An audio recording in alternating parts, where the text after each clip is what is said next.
Order! Order! You are an incorrigible delinquent at times. Behave yourself, man! Again, an urgent message for anybody, if there is anybody still on that Brexit betrayal march that set out from Sunderland last weekend. Please slow down. You now have 2 more weeks, at least, to get to London. If you have any employers, do contact them. Let them know you're going to be gone for another fortnight. But if you're looking for the fella that encouraged you to take time off work and away from your family in order to traipse up the hard shoulder of obscure A-roads, then I'm terribly sorry. He appears to have completely disappeared. 4 minutes after 10 is the time. You're listening to James O'Brien on LBC, where there remains absolutely no pleasure whatsoever in seeing our analyses and predictions of Brexit come horribly and inexorably true. The mess continues. The people who have led us into this mess continue to claim that the only way out of the mess is by leaping into even more mess, which they continue to call no deal. So where do you want to start today? How do you want to play it together? I'm not. It's odd, actually. I sort of oscillate emotionally at the moment between a sort of almost a resigned bemusement, because, you know, for good or for ill, if the economic impact of whatever happens next is negative, then thankfully me and mine will be slightly better insulated from it than many. Nowhere near as well insulated from it as people like the owners of the Ritz, Jacob Rees-Mogg, Boris Johnson. Quite a few billionaires, actually, lining up on that side of they'll be fine. All those billionaires that told us to vote for this, they'll be absolutely fine. The rest of us will perhaps struggle in varying degrees. Theresa May, I think we will begin with today. The interesting line, you'll remember I tweeted in July of 2016 that Nigel Farage had to distance himself from the reality of Brexit before he could come back bleating about betrayal. I glance to my left and see him on Sky News bleating about betrayal. So if you think I'm a little bit self-congratulatory when it comes to pointing out the accuracy of my predictions, get your head out of your backside for a moment, please, and pay attention. It's 6 minutes after 10. What is Theresa May's, in retrospect, biggest mistake? You know, I have this fetishistic fondness for really, really effective skeleton keys. It doesn't often work, but when it does, my goodness me, I think it's the point of philosophy. It's certainly the point of Aristotelian style inquiry, where you keep worrying away at questions until you boil it down to its very essence. You find a key that unlocks really big issues. Not simplistic, but sometimes simple. Not the notion of a complicated question admitting a simple answer, but more a case of worrying away at it, chipping away at something until all that you're left with, however improbable, must be the truth. What do you think her biggest mistake was? Because you will remember that I spent, or you may remember, what an arrogant thing to say, you may have just accidentally tuned into me while searching for some reggae. Can we get that Shaggy clip ready again, please? Because I think it will sum up pretty much every contribution from every Brexiter on the planet at the moment. It wasn't me. It wasn't my fault. It's all the EU's fault. It's all Theresa May's fault. It's all the Remainers' fault. It's all Lily Allen's fault. It's not my fault. I told you to do it, and it's all gone horribly wrong. But don't blame me. Blame the people that told you it would all go horribly wrong. So, biggest mistake by Theresa May. I spent most of the last 3 years thinking that she had a plan. I just couldn't see what it was. Did you? Listen, if you buy into the nonsense that by hiring the political editor of Paul Dacre's Daily Mail as her official spokesperson, and by appointing Robbie Gibb, the very, very pro-Brexit former editor of the Andrew Marr programme, as her director of communications, by sacking Ivan Rogers, the British representative in the European Union, who, if you like, had a map of where we could realistically go, by sacking him and leaving people like Nick Timothy and Fiona Hill in the room, who, in the case of Timothy, was responsible for that absolutely appalling decision to call an early general election. He now gets paid by the owners of the Ritz and the Daily Telegraph to pretend that he's not a completely busted flush, and they still print it. Telegraph carried a story this week which appeared under the headline, this is not our worst ever national humiliation, or words to that effect. Cited Suez and our repeated defeats in the Ashes as being a precedent for... Don't worry, it's not as bad as Suez. It's not as... Imagine if they put that on the side of a bus.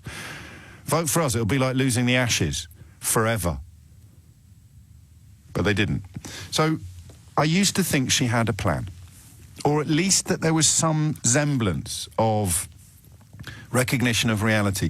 And what I don't have an answer to today, and I'd love to hear yours, is what she thought was going to happen. Now that the cards have fallen, if you like, now that no one's claiming the emperor's dressed, are they? Everyone now says the emperor's naked, but some people will say, presumably, oh, he was definitely beautifully dressed when you last asked me. He's somehow managed to undress in public without anybody noticing, and now he's stark naked. So I don't understand.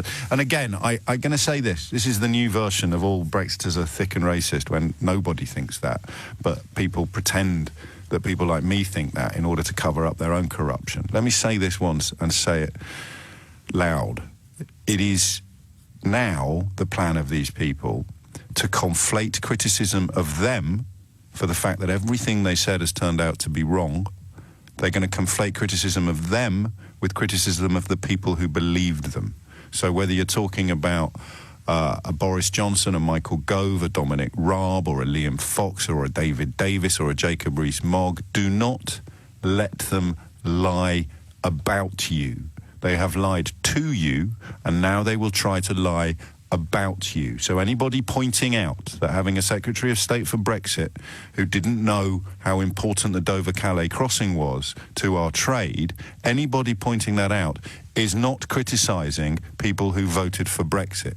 They are criticising one idiot, okay, who should never have been allowed anywhere near high office. They are not calling all Brexit voters thick or stupid or racist. We are feeling love and compassion for our friends and our neighbours and our family members who, through no fault of their own, and I know some Remainers struggle with that, but you've got to take this on board. Through no fault of their own, they fell for a con. I reserve my contempt for the con men. I have nothing but compassion for the conned. And that is the smug, sneering, metropolitan liberal elite position. Compassion for the conned. Contempt for the conned. Keep saying it. Do you think I could get a chant going tomorrow in Parliament Square? I've only got about 2 minutes to speak. It'd take some front to try and start a chant, wouldn't it? I think I'm the first speaker tomorrow, so if you are there, give me a wave. If I say something that you think is meant to be funny, even if it's the biggest lead balloon in history, laugh like a drain. Imagine standing in front of tens of thousands of people, cracking what's intended to be a gag and not even getting a titter from the room. Well, I might not have to imagine it tomorrow. It might actually happen, so if you are there, give us a wave and a giggle. But that's a great line. Contempt for the con men, compassion for the conned. I don't know where that came from. Write it down, Keith, will you? I don't want to forget it. And that's the point. So they will be pretending now, desperately pretending, furiously pretending, violently pretending that we have contempt for the conned. We do not. You are our friends and our neighbours, our family members and our colleagues. You were conned, and we feel compassion for you. The con men and con women we feel contempt for. But because they are con men and con women, they will continue with the con. And the latest chapter of the con will be to pretend that articulating compassion for the conned is somehow sneering, condescending and criticising. It really isn't. And you know when they say that thing about, oh, these Remainers think you're stupid, the opposite, as ever, is true. They think now that you're stupid enough not to see the difference between criticism of them, the con men, and criticism of you, the conned. The difference is huge. Open the Daily Mail today. There's a great report into con men pretending to be HMRC and gulling tens of thousands of pounds out of vulnerable people, not even vulnerable people, people who just believed the con. Now, who do you feel cross with? Do you feel cross with the people who believed the con and lost their life savings? Or do you feel cross with the scumbags that stole their life savings? So where Brexit is now is the scumbags who stole your life savings are saying that people like me think you're stupid. We don't. We think you've been robbed, and we'd like to help you get your money back, and it's not too late. But they will put untold effort into deliberately and deceitfully pretending that we think you're stupid. No. The only people who think you're stupid are the people who think you'll fall for yet another lie. Whether it's Farage talking about betrayal, or whether it's Raab talking about the establishment, of which I am, in case you missed this, a fully paid-up member, whether it is Jacob Rees-Mogg talking about cheap shoes for peasants, whether it's Boris Johnson talking about whatever it is he's talking about today, whatever it may be, they think you're stupid enough to believe another lie, despite the fact that you've now seen through all the previous ones. And I don't. And if that makes me a member of the metropolitan liberal elite, then, frankly, send me the badge right now and I'll wear it with pride. Where were we? Oh, yes, Theresa May. So I always presumed there was something there, that on the days when we wrestled together, it's all gone a bit women in love, on the day when we wrestled with the question of what she was actually up to, and I expressed in the very, very early days a tiny slither of sympathy because I thought that she was charging herself dutifully with clearing up what she knew to be a mess.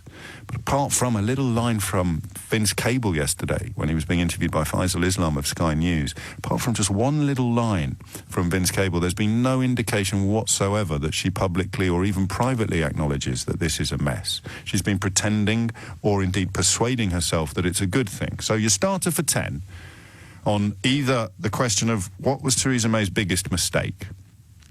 And that's a slightly cheeky inquiry because, as you know, it couldn't have gone any differently, this, from the moment that her red lines met the Good Friday Agreement.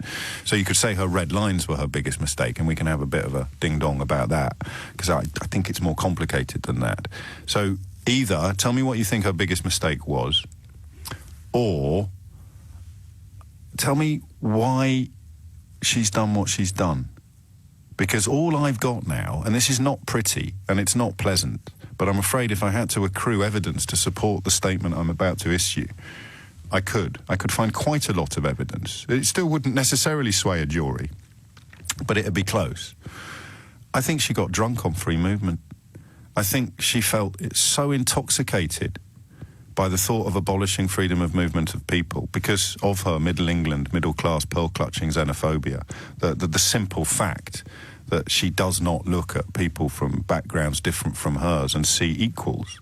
She sees either subjects or inferiors or a sort of serving class. And she sees colour as well, as the Windrush thing proved absolutely beyond doubt. So I think, and you saw during her tenure as Home Secretary, I mean, she was hiding in plain sight, really. Just an old-school racist, an old-school middle-class racist. Just because she didn't talk utter hogwash about people speaking foreign on trains or complain about having Romanian neighbours. The way she spoke about deportations, human rights, immigration, students, it was all there. It was always there, hiding in plain sight in a very English way, I believe. So, and if you don't believe that, you need to answer this question differently. I think she was so drunk on abolishing freedom of movement of people that she couldn't see straight in any other sector. It was almost as if it was a prize so heady, a brew so heady that it turned her head and robbed her of the ability to see reality anymore. We've all been drunk. Well, my apologies, of course. You perhaps haven't been drunk. But she was drunk on xenophobia.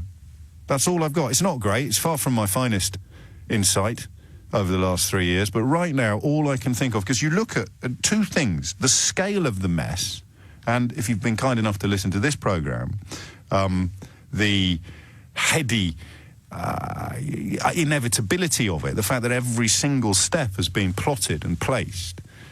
What have you got? I don't know whether Theresa May is a racist or not, but her actions, her behaviours, some of her policies suggest to me that she is.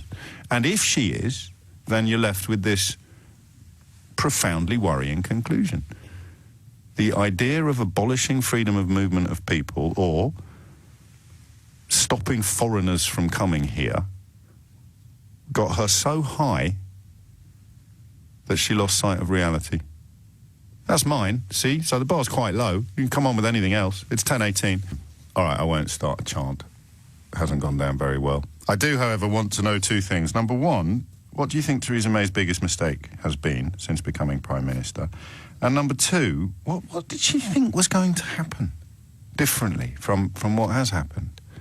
Given that the collision of her red lines with the Good Friday Agreement have made everything that's happened since inevitable. That's the bit I'd love you to explain to me. But also the question of what you think her biggest mistake was.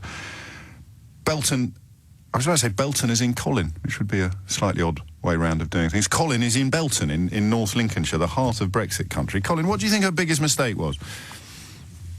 Well, I think probably calling the general election, because in her arrogance, which I think you've alluded to earlier on, James, she just thought she was going to walk in, take over, it'd be all fine. I don't know if that's arrogance, if that particular bit. I think her arrogance is one of the great discoveries of the last few weeks, actually, and suddenly it makes sense of a lot of what has gone before. But the election was called on the strength of polling, I think, and on the advice of Nick Timothy, the utterly discredited former advisor who is currently paid money by the owners of Ritz to rail against the elites. Yeah, you could look, hindsight is 20/20 vision and all that, but if you looked at it, because I mean, I think you said this a few weeks back, that if she had won the landslide, she'd have been the DUP's opposition, and she'd have put the, Well, I don't know what I said a few weeks back, but I do wonder what would, she didn't have a big majority. She felt it wasn't big enough. It was clearly bigger than what she ended up with. So I suspect if she'd had a bigger majority than what she has, she'd have got the withdrawal agreement through Parliament. Is that the argument? Because the gap's too big. It wasn't just a defeat. It was the biggest defeat in the history of defeats. I mean, it was literally the biggest defeat ever. So I don't know what the old majority would have delivered that the new one couldn't. Do you see? Yeah, no, I do see. But I think where she is at the moment, and I think that, in terms of the whole Brexit debate at the minute, I think that what she's trying to do is to convince the country that what is in fact a sinking ship is really a submarine. And the problem, and from my perspective, James, just to let you know my background, my business works in Europe and beyond. The majority of my business works in Europe and beyond. Now, like you, I was lucky enough to have a family history that had a shillelagh and a walking with a pig under my arm. So, when somebody is trying to sell me the sinking ship being a submarine, there's going to come a point when I have to go, I'm ever so sorry. And like you, I do not hate leaders. I do think they've been conned. But compassion for the conned. Contempt for the con men. Compassion for the con. Exactly. Contempt for the... Stick it on a banner, mate. If anyone is waving that tomorrow in Parliament Square, I will single them out for a special wave. If someone sticks it... I was hoping you can have that one on the megaphone if you like, mate. We'll hear you. Don't worry. Stick it on a placard. I want it on a placard, not a megaphone. So when you say a submarine, you mean she's trying to sell the idea that we've been underwater all along and that none of this is her fault and it was all... planned in advance. She said to Vince Cable, apparently, the people voted for Payne. Well, I mean, I thought she shopped at M&S. You never know. But from my perspective, my ankles are getting wet with this sinking ship. I'm going to leave your analogy there. It's getting soggy. 10:25 is the time. Colin, thank you. I may see you tomorrow. You're listening to James O'Brien on LBC. What do you think her biggest mistake was in retrospect? Do you know, this is not charity or sympathy, but you could argue that she hasn't made one. I mean, in terms of what she was restricted by, so you could say she should never have let Ivan Rogers go, but she was enthralled to Paul Dacre, the Daily Mail, for the former editor of the Daily Mail.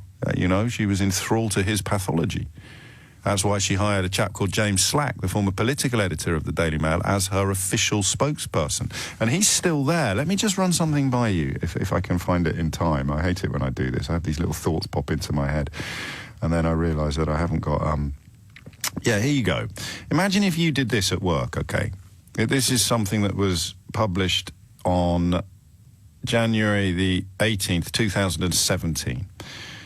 On the momentous day, Theresa May said Britain will quit the single market. She put Cameron's feeble negotiations to shame with an ultimatum to Brussels. We'll walk away from a bad deal and make EU pay. And then the headline appeared, Steel of the New Iron Lady. And the opening of this was, Theresa May delivered an emphatic ultimatum to EU leaders yesterday, warning she will walk away if they offer her a bad Brexit deal. Now, I don't know what you do for a living, but if you had that on your CV and you called yourself a political journalist or a political advisor, if you had dropped a clangor of such gargantuan proportions that its echo will be resonating for millennia, would you still expect to be in a plum job now? This chap is still in Downing Street. he is still the Prime Minister's official spokesperson. So, alongside the notion of her being drunk on xenophobia and so blind to reality, I'm going to add her judgment when hiring people is absolutely awful. Imagine if someone wrote that about you, even with a cartoon depiction of you as a cross between Britannia and Boudica. The most important thing you can have in your life, if you're in public life, is a WASIC alarm. Do you know what a WASIC alarm is? A WASIC alarm is somebody who plays the role that even medieval kings recognised was important. It's why they had jesters and fools, because only the fool in a medieval court was allowed to poke fun at the king or the queen.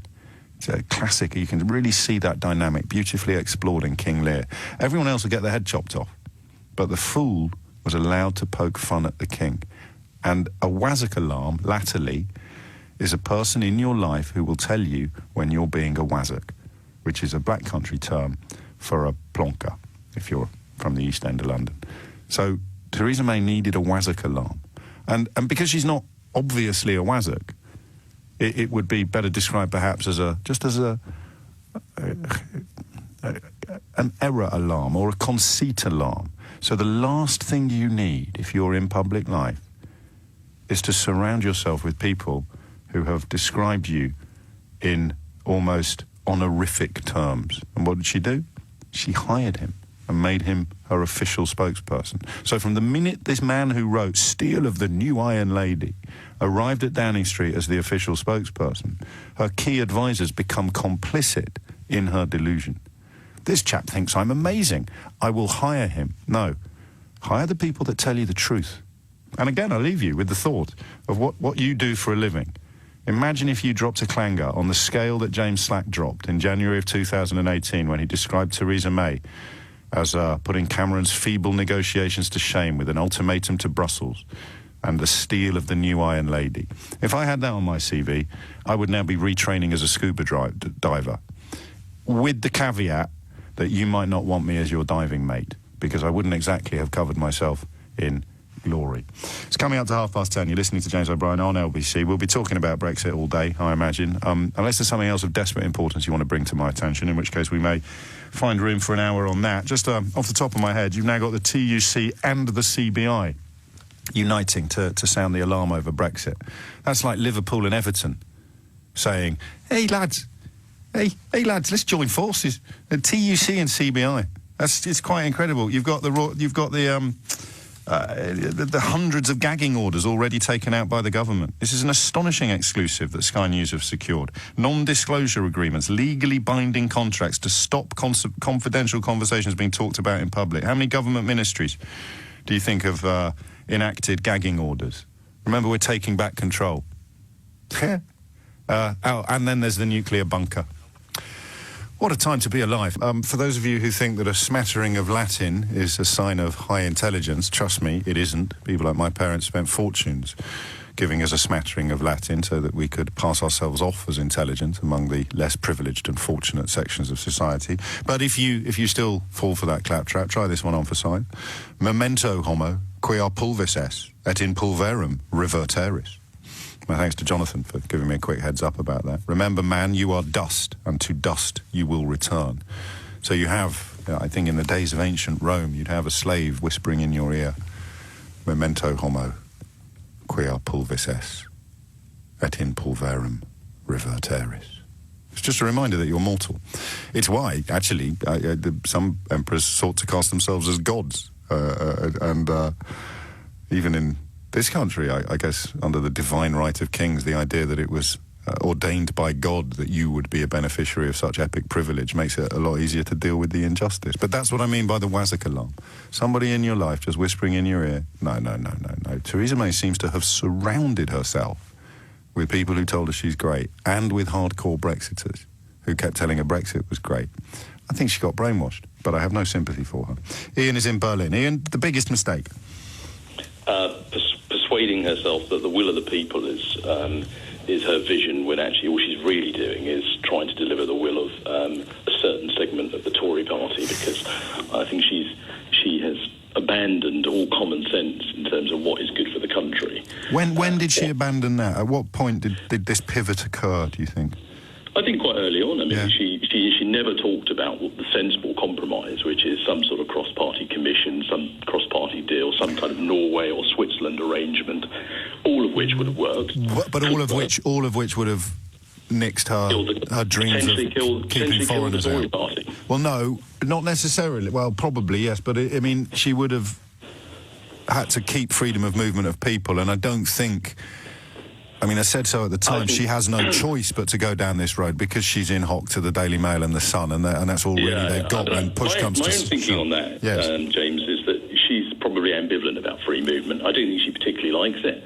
I think her tenure as Home Secretary shows us she was quite into the hostile environment. Yes, exactly. But I think she's ambivalent. I think she's excited by it. Well, maybe she's become excited about it, but I think she's more interested, though. The overriding motive for her is the survival of the Tory party. I mean, I think she's just a sort of old school, as you call it, pearl earrings type sort of. So really everything she's done has been to Tory party protect the party, even as people leave it, even as people like Subi walk away. Well, she's made the mistake of thinking that you can actually have your cake and eat it in terms of keeping the whole of the Tory party together, or thinking that you can actually appease the zealots. And yes, that's the point. That's the point, that you can somehow do enough for the extremists, for the zealots, and you never ever can. All they do is bank it and ask for more. I mean, of course they do. Of course they do. And then destroy every Tory leader that comes along. And that's where the fact that moderate in both parties actually is probably more pertinent to the Labour Party than Conservative Party, but moderate has been allowed to become a pejorative. So you pander to extremists, inevitably perhaps that involves the demonisation of moderates. The extremists keep asking for more. Eventually the moderates have no choice but to walk away, but they're not going to throw their toys out of the pram anything like as quickly as the extremists would. So she's pandered. She's pandered to the loudest, maddest voices from the very start. Yeah, I totally agree. I mean, what you mentioned the Labour Party. What's quite interesting about them is that I think is that on Europe they're really moderate. I mean, and they're pretty united. I mean, I think yes, there's differences about whether you go for a Norway deal or whether you go for pushing it a bit now. Corbyn's not. But I'm talking about as a whole, though. Their policy, the Parliamentary Labour Party and the membership. I mean, yes, they would all rather and the remain. Policy, I mean, the policy has been pretty moderate throughout. I mean, they could have, they've been trying to reach out, haven't they, and say, look. I don't know. Corbyn got pushed on free movement, and he didn't make the noises that many people who think he's the absolute boy perhaps would have expected him to make. But of course, his status is such that the people who love him pretend that he hasn't done something that involves letting them down and dashing their dreams. So I don't know. I think the Labour Party, for me, are guilty of clarity. I mean, they've sat on the fence and so on. They could have been clearer earlier. They could have come forward and said, look, if we're going to have a Brexit, let's have a Norway or a Switzerland. That's the only sensible thing to do. It's the only thing that's going to command a majority in Parliament.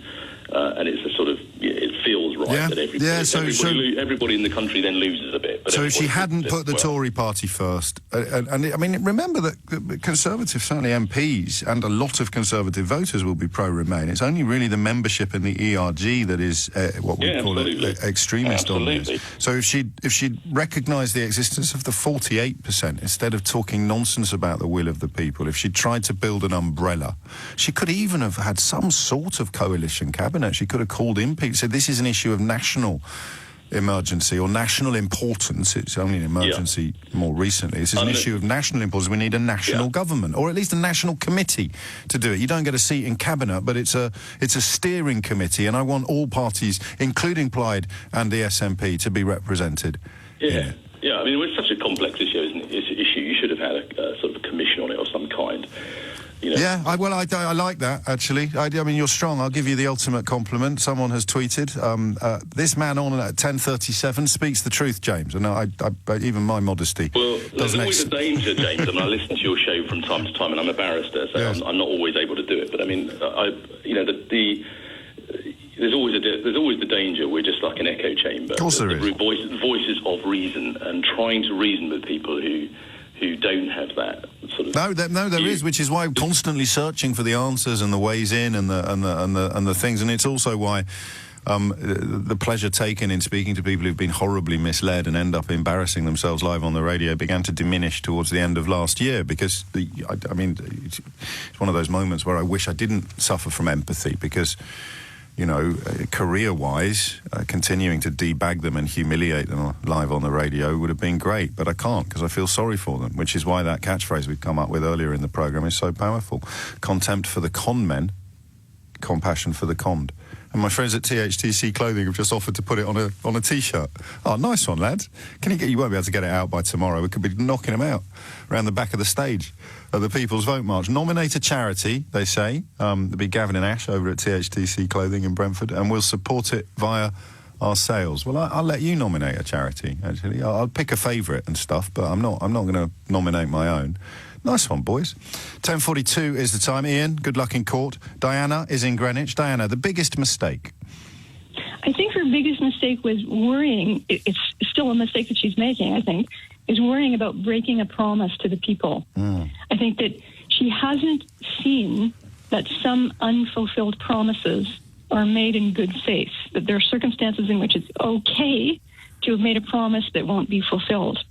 So, for example, you promise to take your kids to the circus on the weekend, and you turn up on the village green on the Sunday to find out that there's been a technical glitch, and the circus cannot will not set up. That's a challenge for everyone, though, especially people on my side, our side, presumably our side of this thing, is that somehow the circus hasn't turned up, and you have to recognise that there was nothing wrong in wanting to go to the circus, and that's where this accusation of sneering, condescension, this utterly bogus, deeply corrupt attempt to conflate criticism of the con men with criticism of the conned is tricky, Diana. It's hard to do. There's nothing wrong with thinking you were going to go to the circus, but the circus is not there. Absolutely. So, I mean, you know, have you broken your promise to your kids? I think absolutely not. What about when people like me pop up and point out there never was a circus, so you never really should have made that promise in the first place? There's still no shame in believing it. I completely agree with you, but then she didn't call for the referendum, so we can't blame that on her. No. You know, I mean, so I think she probably, she didn't campaign for leave. She didn't campaign for leave, which in a sense is to her credit, because it means that she never told them there was a circus. She's done her level best. That's the problem. You've really nailed it. I normally pat myself on the back for the quality of my analogies, but this is brilliant, because she never told them there was a circus. I always presumed she knew there wasn't a circus, which is why I've been so confused about how she's conducted herself in a way that seemed to posit the existence of the circus. That's where I get bogged down. I don't think so. I mean, I think she's really, really tried, and she finds herself in this impossible position where she, you know, may burn in hell for breaking a promise. When I think that the whole talk of promise has been really. Yes, but that's the nub of it. You've absolutely nailed it, but it leaves us with that knot right at the heart of it, which is, did she know there was no circus, or was she really close to voting leave and thought there is a circus, but it's not quite as good as the circus we've already got? But if we can stop all foreigners from coming to our circus, then I'd take the less good circus with fewer foreigners in it than the better circus with more foreigners. Oh, my God, Diana, we've done it. Well, do you know what's really worrying me is I think that there are a lot of MPs in the coming days who have this same problem. They're really worried about breaking, you know, this mantra about respecting the result of the referendum. They're really worried about it, and they need to know that, you know, there's circumstances in which an unfulfilled promise doesn't make them liars, it doesn't make them cheats, it doesn't make them, you know, they betrayed the people, and it's not the breakdown of democracy. The accusation of lying and cheating diminishes as you make your way down the hierarchy of Brexiters. So if you go to the household names, the ones who pop into your mind most readily, most quickly when you use the word Brexiter or when you think of the Leave campaign, they probably do deserve to be called liars and cheats. Certainly some of them do, but as you say, not all of them. But as you make your way down that list, you move into people who deserve sympathy pretty much before you've even got out of the top 200. Yeah. And that's the trick, that's the challenge, because the Brexiters are saying to those millions of people like James and Diana think you're thick, they think you're stupid because of how you voted, and we don't. We think that the people who told you that your vote would deliver sunny uplands, that your vote would allow you to have your cake and eat it, that your vote would see £350 million some magically conjured up and spent upon the NHS, that your vote would see us signing glittering new trade deals that would remain out of our reach as members of the largest, most attractive single market in the world, the people who told you all these things, I reserve my contempt for them. The people who believed it, they're my mates, my family, my friends. And actually my colleagues, but sadly at this point in history, not my on-air colleagues. In the realms of speculation, I'd love to know what you think Theresa May thought would happen. I guess that feeds into the other question we're asking at the moment, which is, what do you think her largest mistake was? I suspect English exceptionalism is going to be the best answer to that question, something from which all Brexiters suffer, but which obviously Remainers are vulnerable to as well. So why did she think things would go differently? I suspect the answer is, well, because we're English is part of it. And whether that... There's a I think an important distinction between xenophobia and English exceptionalism, but it's quite a... it's important but subtle. So maybe the xenophobia accusation is unfair. I don't think it is, but English exceptionalism as to why did she think... Well, she obviously thought the European Union would behave in a different way. Why on earth would she think that when they've been absolutely clear that they wouldn't? Answer, English exceptionalism. So what was her biggest mistake? I still personally would go for the coterie of clowns with which she surrounded herself. We'll have a look at in a moment at the case of the key advisor, again still in post, who was responsible for outing Shamir Sani. That again, you sort of think, would Theresa May's morals not have balked at that appalling abuse of a wholly innocent young man? Could it be in any way relevant that young man was brown-skinned? But the fact that we're asking these questions is shaming, really. John's in Reading. John, biggest mistake? Biggest mistake was after general election. She treated it as the mandate of the general election, not the fact that she should have brought it in as a national government crisis. Because you've got people from either side of the parties who all have different points of view. So she should have brought everyone together under one umbrella. Well, everyone from within her own party or everyone from within Parliament? All parties. All parties. Let me try and be her for a minute, okay? I mean, look, this job is hard enough to do with just, me and my closest advisors trying to get it. We would never get anywhere if everybody had that. Okay, let me put it more simply for you, John. Too many cooks spoil the broth. I wouldn't say that, because you'd have individually each party saying that we've got someone here who's very qualified into the role, and then you negotiate, basically saying this person can go into this role and this person can go into the other role. We've done it in other times. Yeah, We've you're done right. it in other times You're of Second World War, the First World War. We had people from different parties going in to basically support Churchill. I didn't see any difference. But no, you're right, a government, a national coalition. But I guess, in a sense, if I was writing for or editing the Telegraph or the Mail or the Sun at the time, the idea they that would have this... been her alive. But yeah, exactly, because the idea that this is a mess and an emergency that needs to be fixed, that's only really become clear to them this week. Up until this week, they've been pretending that it was a great big triumph in waiting if only we just believed a bit more. Well, that answers your question from earlier, where basically she's put party before country, where she could have at that time said to the newspapers, no, I'm going to do this correctly. There we are.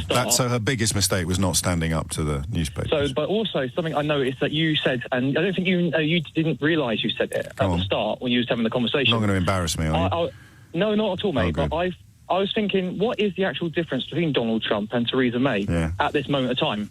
So you've got one that lies, one that diverts some attention from serious issues that's happening in the country at the moment. Blames reality on politicians instead of herself. There was a news story just a couple of days ago in the Daily Mirror, basically about women on universal credit going into prostitution because they couldn't pay. So you've got all these issues, and then also you've got the speech. One of the most dangerous things I've heard is the speech that she said. And I'm just going to leave it as that. Which bit? Which speech? Where she diverted, say, it's not my fault. She's the... Oh, you mean this week? This week. That was pure. That was pure Trump. That was pure Trump. Turning the people against Parliament. I mean, that is I wondered at the time if we'd overreached that chilled me to the core. And then thankfully some of the commentators I most admire felt similarly chilled. It just took them a bit longer to say so. That was an astonishing thing to do. She's basically, James, the best analogy you can imagine. She's the Roman emperor, the mob at the gates, and she's basically said, it's not my fault, it's all the people on the other side's fault, and the mob has run away to basically attack the other people. That's what she's done now. She's gone, it's not my fault in the last 2 years. It's the fault of these people on the other side. It's not, no, hang on. You've got the phraseology wrong. It's not, she doesn't say... Mate. No, hang on. It's not, it's just, it's on the tip of my tongue. It wasn't me. That was it. It wasn't me. 10:55 is the time. Milan is in Chiswick. Milan, how are you, mate? I'm all right, mate. Good. How's your mum? She's all right. She's very good. Give her my love. I haven't been in for a while, but I know she's still there, plugging away. Do you know the newsagents next door to your mum's is one of the only places in Chiswick you can get white chocolate Twixes? I never knew that. Oh, you do now. What did you ring in to talk about? I'm going to go back in time to the Florence speech, where she laid down a strategy saying we can have frictionless trade in addition to complete independence. Yeah. You can't have both. They're completely incompatible. She should have been honest and said, I know, I'm going to interpret Brexit. We're going to have complete independence, and that means no frictionless trade, no passporting rights, inferior arrangements for data, medicine and aviation, and no benefit of the EU's 700 treaties with non-EU countries. If she said that straight away, then at least we'd have been on a true and pure strategy. Or she could have said, well, we're going to go for frictionless trade, and that will be regulatory alignment, but that will mean EA or EFTA, and that means freedom of movement of people. Well, I know that, and you know that, but she believed she could. Do you think she knew she was wrong when she said that, or do you think that she believed she could be right? Because that's where English exceptionalism comes in. Of course they'll change the rules and completely abandon the position they've held for 30 or 40 years. Of course they will, because we're English. That might be it, rather than just fingers in ears, eyes closed, believe in Brexit, believe in Brexit, believe in Brexit. I don't know which it is. I think she probably listened to Michael Gove, who said that we hold all the cards, and she's okay, we hold all the cards, so maybe they'll maybe the EU will destroy the single market for us. Milan, I sometimes worry that we spend our time on this programme working away at these complicated issues and trying to sort stuff out, and whatever it is we're talking about, from Brexit to Jeremy Corbyn, I sometimes worry that actually the short answer is they're just not very bright. Controversial. It's 10:57. Don't buy all the white chocolate Twixes, all right? Where are we going next? 0345 60 60973. What do you think Theresa May's biggest mistake was? David's in Sunderland. Beth's just nodded at the clock, David. She's worried that I'm missing my bulletin times. Oh, okay. And that means that she thinks I should talk up until the news and come to you first after it. Do you agree? Yeah, go on, take you to the news and you come to down, like. I'll do that, mate. It's just gone 10:58. You're listening to James O'Brien on LBC, where we are addressing two questions, although as ever during these frenzied times, we have an open line for any angle you want on this, especially something that you feel we may have missed. We don't, I'm afraid, and this may be unfair, but goodness me, we've done enough over the last 3 years. We don't really have room or time for more unicorns today. This notion that things could somehow have gone differently, if only ... The only way things could have gone differently is if we didn't commit to abolishing freedom of movement. And the only reason that she committed to withdrawing from the single market and the customs union was because she at least understood by then that that was the only way that she could. I mean, she would have to do that if she wanted to abolish freedom of movement. But then, like you, I hear the echo of that clip we've played a few times of her describing precisely what would happen on the island of Ireland in the event of a leave vote. So again, you know that she knew. And the question becomes, how did she manage to persuade herself that she was wrong when she was right, and somehow became right when she was wrong? And my answer to that would be English exceptionalism, possibly xenophobia, and surrounding herself with spoons. I'm going to have to apologise for something. You know how much I hate apologising. I shouldn't have done a Scouse accent. I'm really sorry.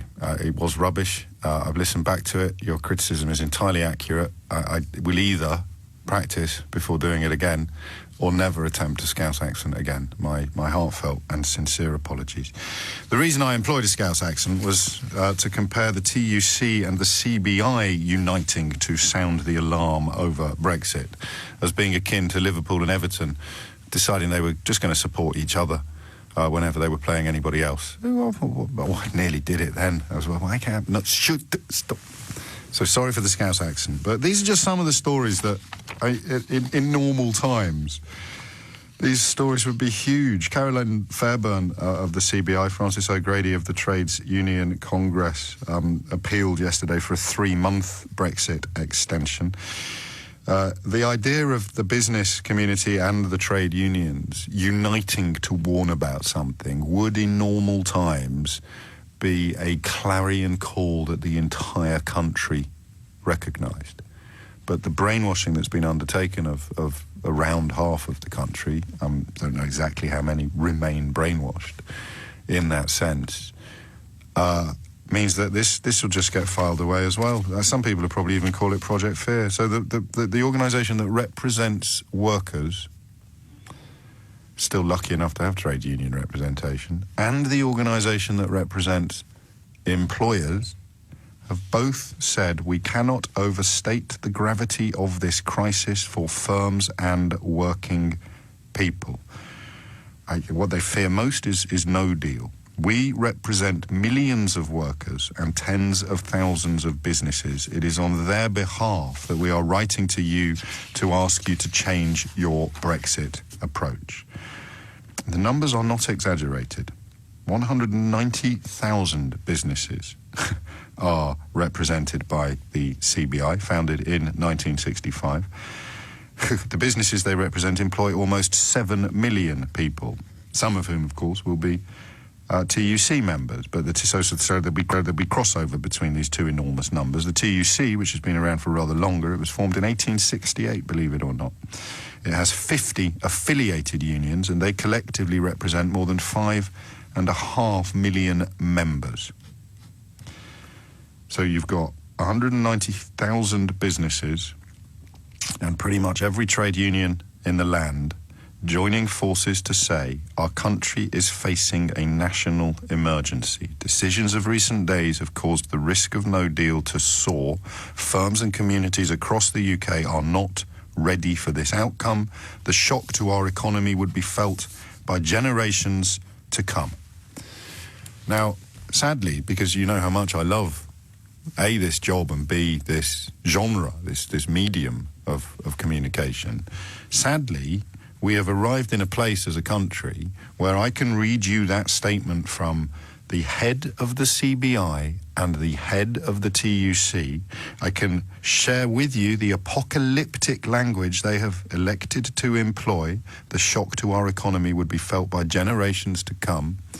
And for reasons I don't yet fully understand, the British media has created an environment in which that can get cancelled out and balanced by some Herbert from the ERG, or in the case of a radio phone-in, some well-meaning but utterly deluded individual from Dorking ringing in to say, nah, Project Fear.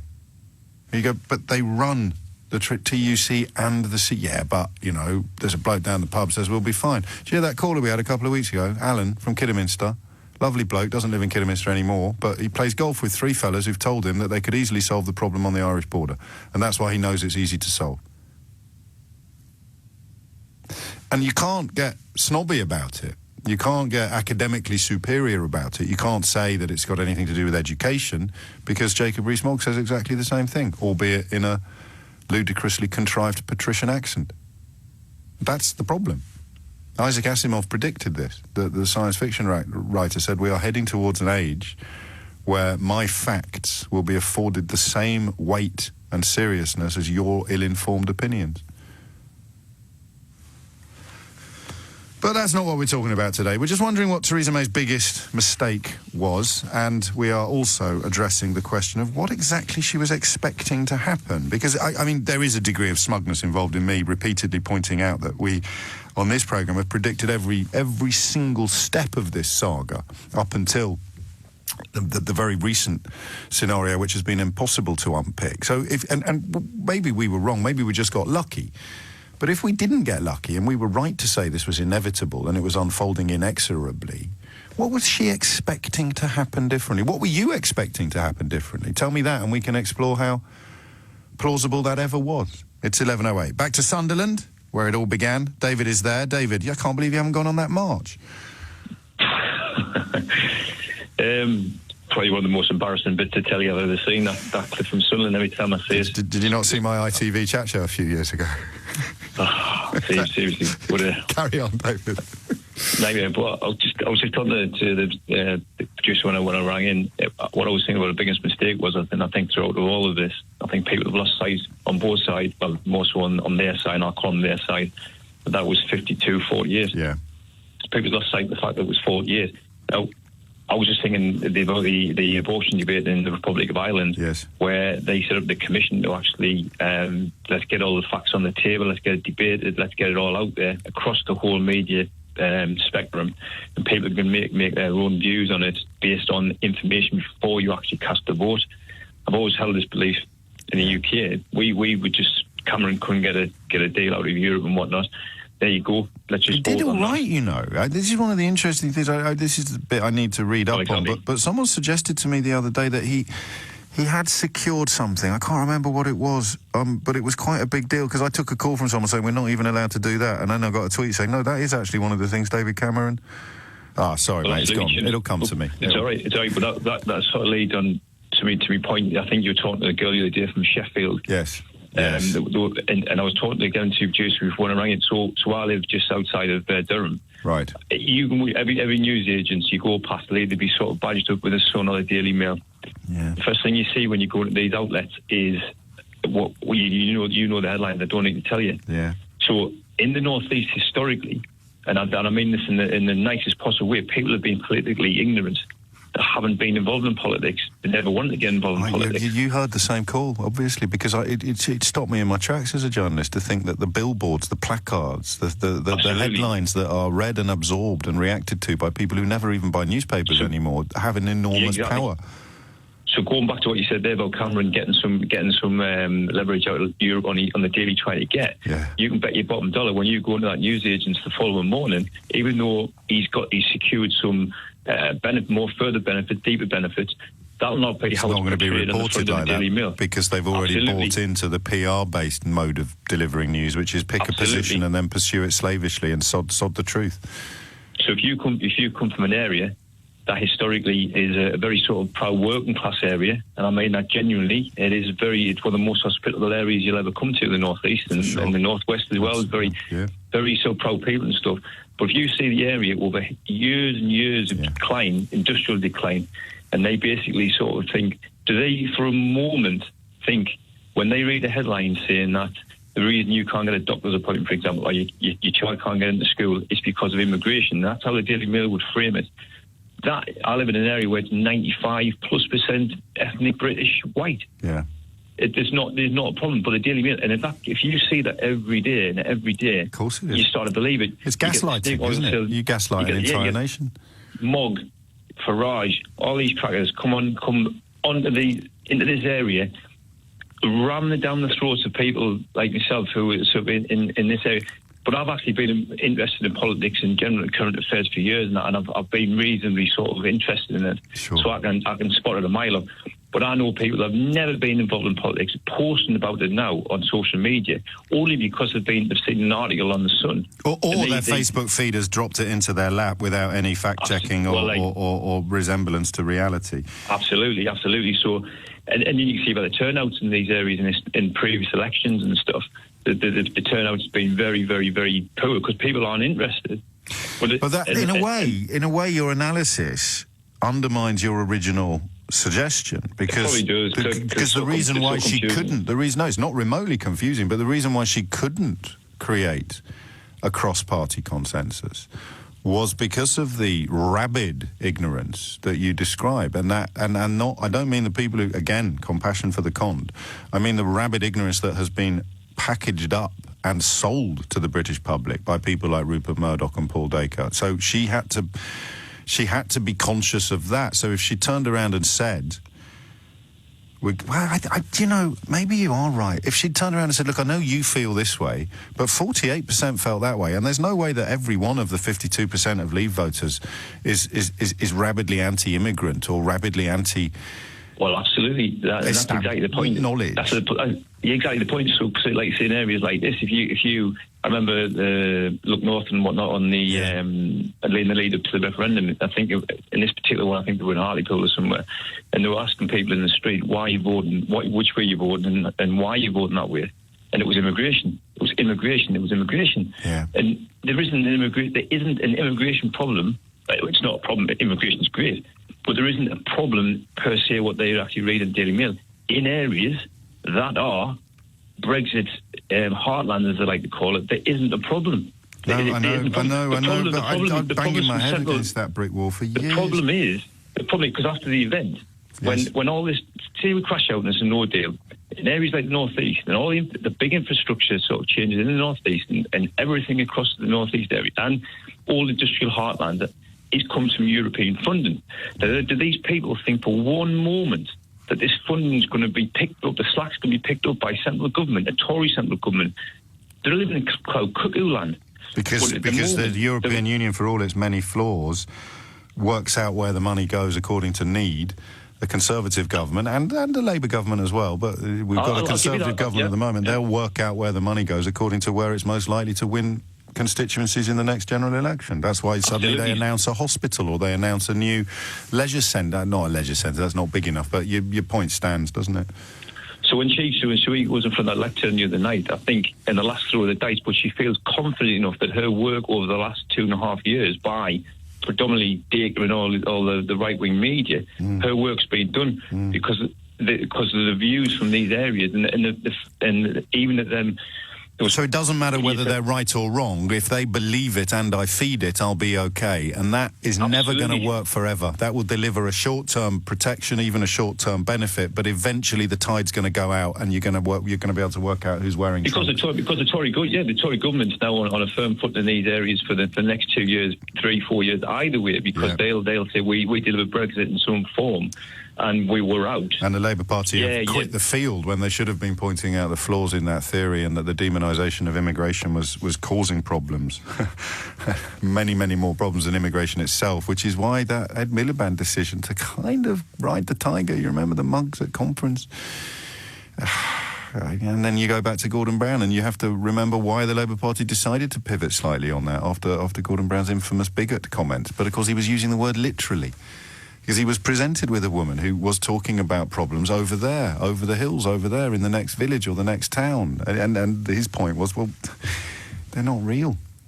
But you believe them. What are you going to do with someone who believes something that isn't true? Well, if you're a Brexiter, you're going to pick their pockets while telling them you're giving them a tickle. If you're a Remainer, you're going to struggle to find a way to tell them that they believe something that isn't true, that can't be easily cast by the pickpockets as condescending, sneering or smug. Except for our new catchphrase. Contempt for the con men, compassion for the conned. David, before you go, do you know anyone on that march? I don't want to know anybody on that march. No, I know you don't want to know anybody on that march, but do you know? I mean, there's only about 12 people left, but because we need to get a message to them to slow down. I'm really worried that they're going to arrive in London on March the 29th, and there's still two... can we get a message to them? David, make some calls, mate. Seriously, this is a matter of national emergency. If you know anyone on Nigel's Little March, then, well, Nigel's Little March, brackets, which Nigel isn't on, close brackets, can you get a message to them today? Tell them to slow down, or maybe spend a couple of nights. And if I tell you the name of one of the hotels they stayed in on that Nigel's Little March that Nigel isn't on, you won't believe me. Have you seen this? The name of one of the hotels? I'll tell you after this. Has anyone been keeping notes today? I haven't really been keeping notes on what the biggest mistake she's made has been. I can remember what I said. I think I can remember what everybody else said. But I would quite like to conclude the programme today with a favourite, or at least to conclude this part of the programme with a favourite. What was the hook and tease that I did before the break? I've forgotten. Oh, yeah, the hotel. You think I'm making this stuff up? Seriously. The Nigel's Little March that Nigel isn't on, they stayed at the Unicorn Hotel on one of the stopovers. At least the hotel existed. Annette's in Oxford. Biggest mistake, Annette? Biggest mistake is not listening to her electorate, completely ignoring the change in the mood of people.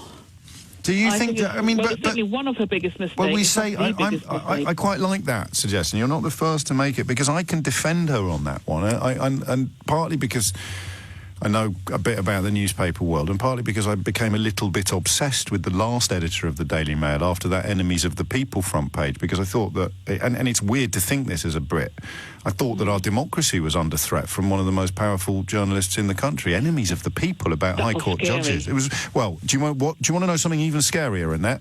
Oh, go on. Bloke who wrote that article is still Theresa May's official spokesperson. Oh, I don't believe it. Well, you need to listen to me more. Yeah, well, I do actually. but the reason why coming out, it's overwhelming. Yes, well, the reason why she didn't and possibly couldn't, we can discuss that, do what you're saying and have the 48% represented in negotiations, was because of the rabid nature of the reporting from the Mail and the Sun and the Telegraph. It breaks my heart to say. Yes, because I mean, I have been, following trends. I've been following the politics because I'm also a very active campaigner here in Oxford. Yes. So the way she has allowed herself to be held to ransom by the tabloid press is really frightening.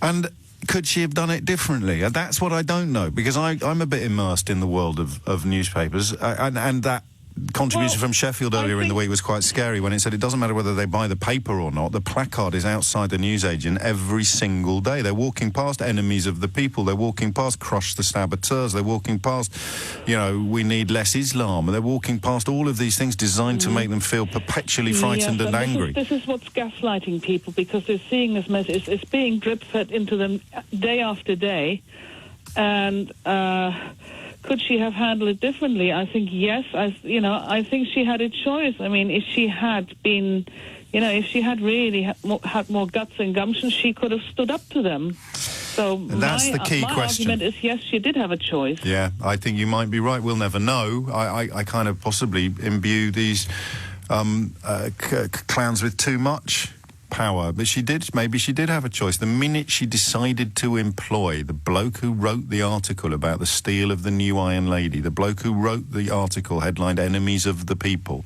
the minute she decided to put him on the staff, while Ivan Rogers, the British representative in the European Union for years, therefore an expert on such matters, was compelled to walk the plank, that actually, it leads me back to where we began, which was when I said I think her biggest mistake might have been to surround herself with idiocy, with extremists and ideologues. That might be the one that stays with us, actually. And now I will never forget your reaction to that little nugget of information that I shared with you there when you referred to that front page, or I did, and said that it made you feel awful, and I said I'm about to make you feel even more awful, because when you do this stuff live on the radio, there's always a danger it's going to go off like a damp squib. And instead of you going, oh, you'd have just gone, oh. Anyway, but you didn't, so thank you. Christopher's in Glasgow. Christopher, what would you like to say? Hello, hi. Hello, Mr. James O'Brien, thank you very much. You're very welcome. For your work. Really, thank you. So, no, thank you. Well, thank you. So, what I think is that her core mistake as a person, I think it goes deeper than the decisions of this process just now, because you've taken them all apart and they're predictable, as you said, is she has this issue of having fear of the general public having freedom of choice. Do you think so? Absolutely, the same way all aristocrats and rising middle class do. Well, let's not get too carried away. I'm rising middle class. I haven't stopped yet, pal. So hold on to your horses.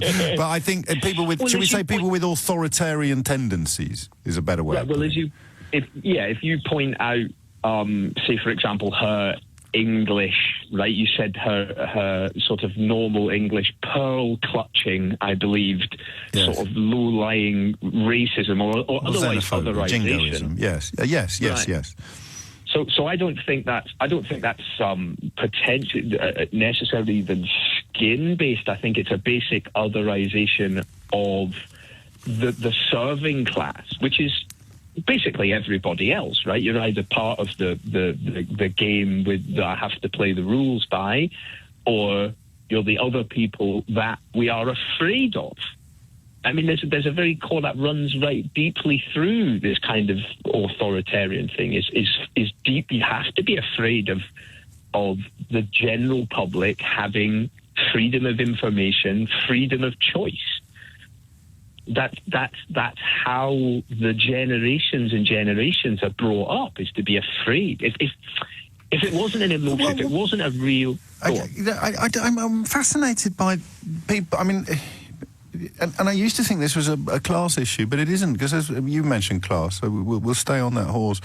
There's plenty of people, this portrayal of Brexit voters as being largely working class is completely bogus. You've got, I mean, I think the most overrepresented or the most disproportionate constituency is retired wealthy people in the southeast. You know, you look at the Conservative Party membership that's actually in favour of no deal.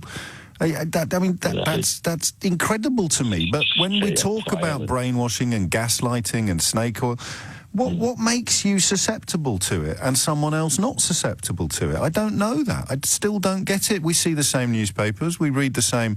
I think perhaps the further away you are from the places where all the bad stuff is supposed to be happening, the easier it is to persuade you that the bad stuff is happening when the people who live there know that it isn't, which is why even yesterday one of the vilest outfits on social media was trying to claim that this petition, this Revoke Article 50 petition, was London-centric or something like that. And London's supposed to be the place that's full of the no-go zones. So how have they ended up being able to have it both ways? They tell lies about London. London doesn't act like a racist housewife.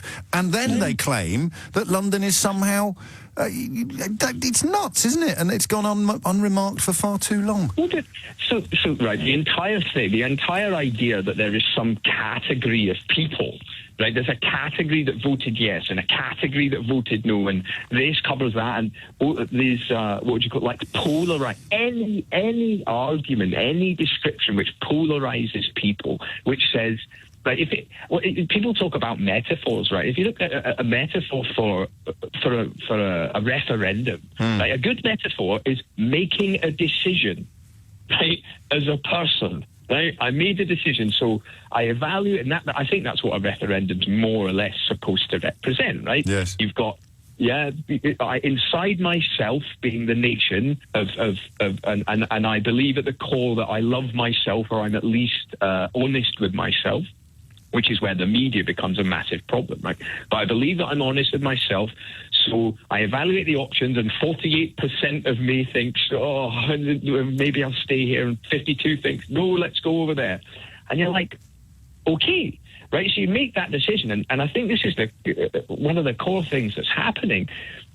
Once you've made the decision, that does not mean you've worked out where you're going. Right? Well, that's the amazing thing. It's interesting to hear you say it, because I kept thinking over the last couple of years, at some point we'll reach a point where everybody goes, oh yeah, he's naked. And that was one of them. I said, well, you don't vote to walk through a door without knowing what's on the other side. But then they kept insisting that they did. That whole phrase, leave means leave. I said, but you didn't vote. You voted to go somewhere, not just to leave somewhere. You voted for the things you were told would happen if you left. You didn't. I said, no, we didn't. We just voted to leave. Here's the picture of the ballot. It just said leave. We don't care. It's a bit like deciding to move house, right? And not buying a new one. Just walking out of your old one and chucking a petrol bomb over your shoulder. I go, right, leave means leave. Where are we going to live now, Dad? Doesn't matter. Just believe in Brexit. Believe in a new home. That's the bit I really don't get. You've got this core thing of, right, what did Theresa May do wrong, right? She is afraid. She's been brought up to be afraid. She's afraid of people having free choice. She knows perfectly well that the media is misrepresenting the truth. She is an expert in this arena, if not just by dint of the fact that she works next to it all the time. Yes. And she is an expert in this space. She knows, and it's not just Brexit, she knows perfectly well that the mass media in this country has been deliberately oversimplifying in the kindest possible terms. And then, and then if you add into that the stuff that gets put out there on social media, a morass of manipulation and madness so complete that they have somehow managed to convince themselves that Theresa May is doing the bidding of Remainers, with the political editor of the Daily Mail, with the Brexit supporting former editor of the Andrew Marr programme, with actual Vote Leave staffers sitting in Downing Street. They say, oh, yes, well, she's pandering to Remainers. And that's, I guess, sympathy, compassion, understanding. That there comes a point where you just think, if you are that boneheaded, then at some point it does become your responsibility, rather than simply the responsibility of people who've been pouring poison into your ears. At some point, you should look in the mirror and see yourself. It's 11:32. So what did you think was going to happen differently? And I'm afraid that if you are still labouring under the illusion that things could have gone any differently if we were to abolish freedom of movement, then I don't know that I've got anything left in my medicine cabinet or my locker to help you. But I'd love to know what you think could have gone differently. Because maybe that's what she thought could have gone differently. Do you see what I mean? We can speculate about what she thought was going to change. And maybe one way into that is for you to give me a call and tell me what you thought was going to change. So we know that many people thought the EU would blink at the last minute or something like that, but I never quite understood what they were going to blink about, because you cannot have two regulatory systems in place on the island of Ireland where there is free movement between one and the other.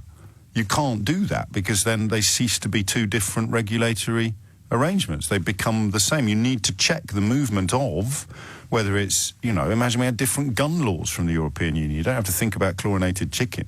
You need to have a border check. You need infrastructure. And you can't have that under the objectives of the Good Friday Agreement. So that was, I don't know what would the blinking have involved. And then there was the claim that if we threatened them with no deal, they'd do what we want, which is a little bit like threatening to punch somebody with your own testicles. It's an act of such utter mind-boggling idiocy that, again, I can't believe it's been allowed to go unchecked all over the British media. The no-deal threat was essentially saying, do what we want, or we'll blow our brains out, and you're really going to hate being covered in our brain matter. That was it. So, are you still waiting for the German car industry to come galloping over the horizon, as Digby Pudding Jones swore blind they would? Anyway, just for balance, I suppose we should hear from a key Brexiter every morning. Here's one. My name's Dominic Raab, and I'm a Tory. I don't support the Human Rights Act, and I don't believe in economic and social rights. Blimey. Chris is in Blackheath. Chris, what would you like to say? Hello. I think the biggest mistake she made was not listening to the 48%, not talking to the Labour Party about what to do. Once we got to the referendum result, which I very much voted Remain, yes, they had to talk to everybody. The country was in a predicament. How were we as a society going to respond to the situation? And she took a very strong party line. She went to the two extreme groups of the DUP and the ERG, and she seems to be manipulated by them throughout the 2.5 years that have followed. And what she missed the opportunity of saying, how are we going to get out of this predicament that we're in, and what can we do? And I can't really see there's much difference between what the Labour Party are proposing, or at least the Corbyn side of the Labour Party, and the present deal. If she'd said, what we have to do is we can do this, we can work out whether, you can argue about whether it's customs union, single market, and I get there's a difference between the Labour and the Conservatives on that. But there was a joint position, and by insisting on the red lines and allowing no deal to persist, which is probably supported by 50 MPs, I just think she's made a terrible mistake, and it's become so confrontational with Remain as being called traitors and with the EU being considered enemies. It's just half-witted, really. Well, again, I think we're being a bit simplistic. I don't think she could. What would have happened, do you think, if... I mean, bearing in mind who is in the studios all the time, you know, people with season tickets on Question Time, people who are never off our screens. If she'd come out and attempted to be decent and equable and rational, the problem with that is we wouldn't have been leaving. You can't be equable and rational while pursuing an act of silliness. Let's be kind and just say silliness. Well, I see that, but, I mean, the difficulty I have is, you know, I see Mark Francois and people like that on the television. I think, how on earth are they MPs, let alone the people that we're supposed to be listening to and making sensible decisions about how our country gets on with things? I just find him extraordinary, this posturing that he comes up with about... I was in the army and I can fight my father. I'm told he was in the TA, actually, and I don't think he ever saw any active service. But it's just ludicrous. And there was, and the speech that she made the other day about disparaging MPs, when we know that Joe Cox was murdered, we know that was astonishing, MPs are getting death threats.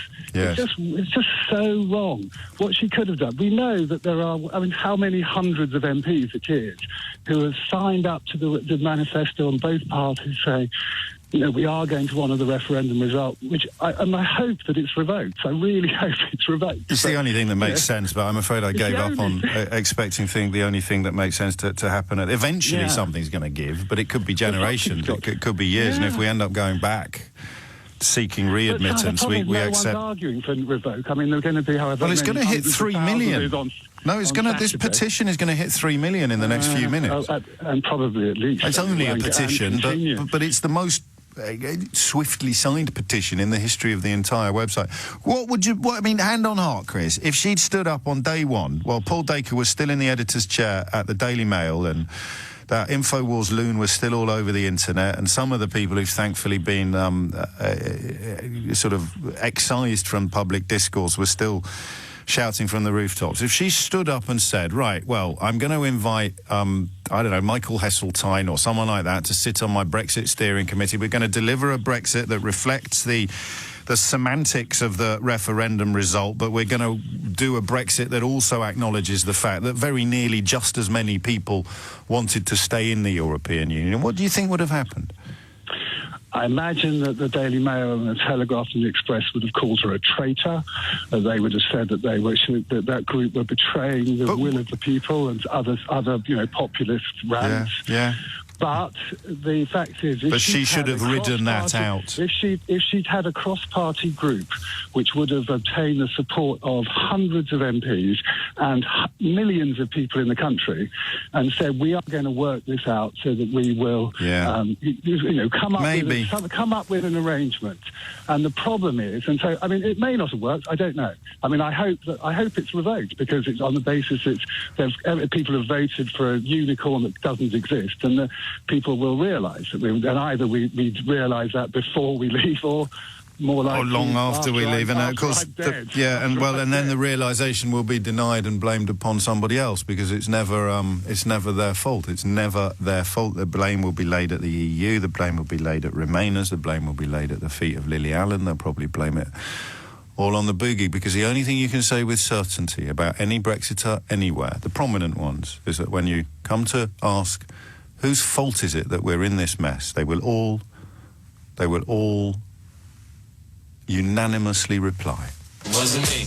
It's 11:45. As we have explained a few times on the programme, and latterly, I think we've explained it today, you cannot understand the inevitability of the current mess unless you understand the Good Friday Agreement and the tensions that are thrown up by its clash with the red lines that Theresa May insisted on quite early in her premiership. So it would be almost unimaginable for somebody playing a key role in either Brexit negotiations or even Brexit discussion not to be fully familiar with the importance of that document. I say almost unbelievable.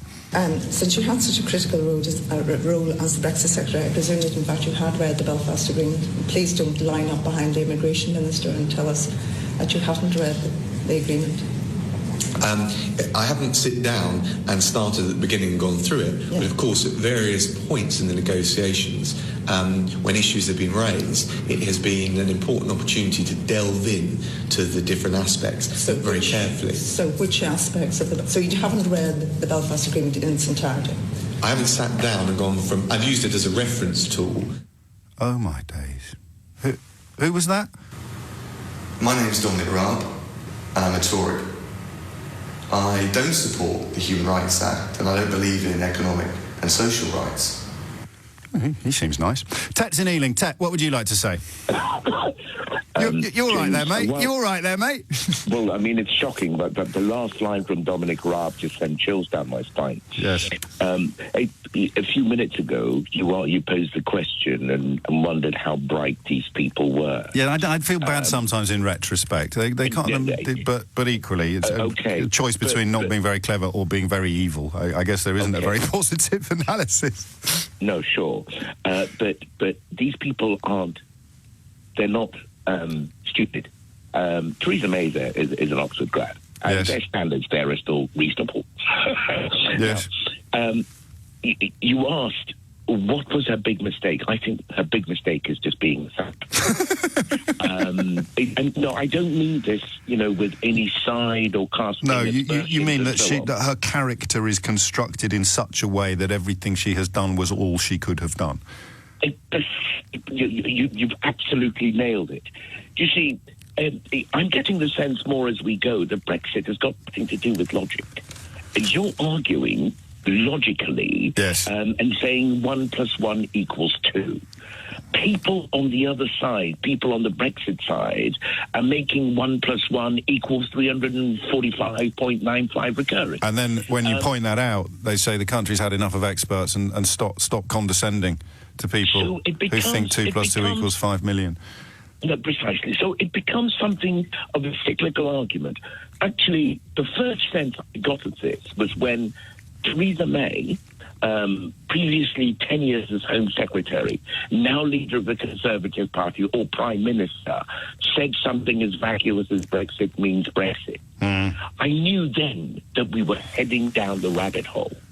And I think that it's difficult for us to deal with this because Theresa kind of embodies a lot of the flaws which are common across the United Kingdom. Yes. She's got this English exceptionalism thing going on. If you were raised in this country, you won't not have been touched by that at some stage. No, you're probably right.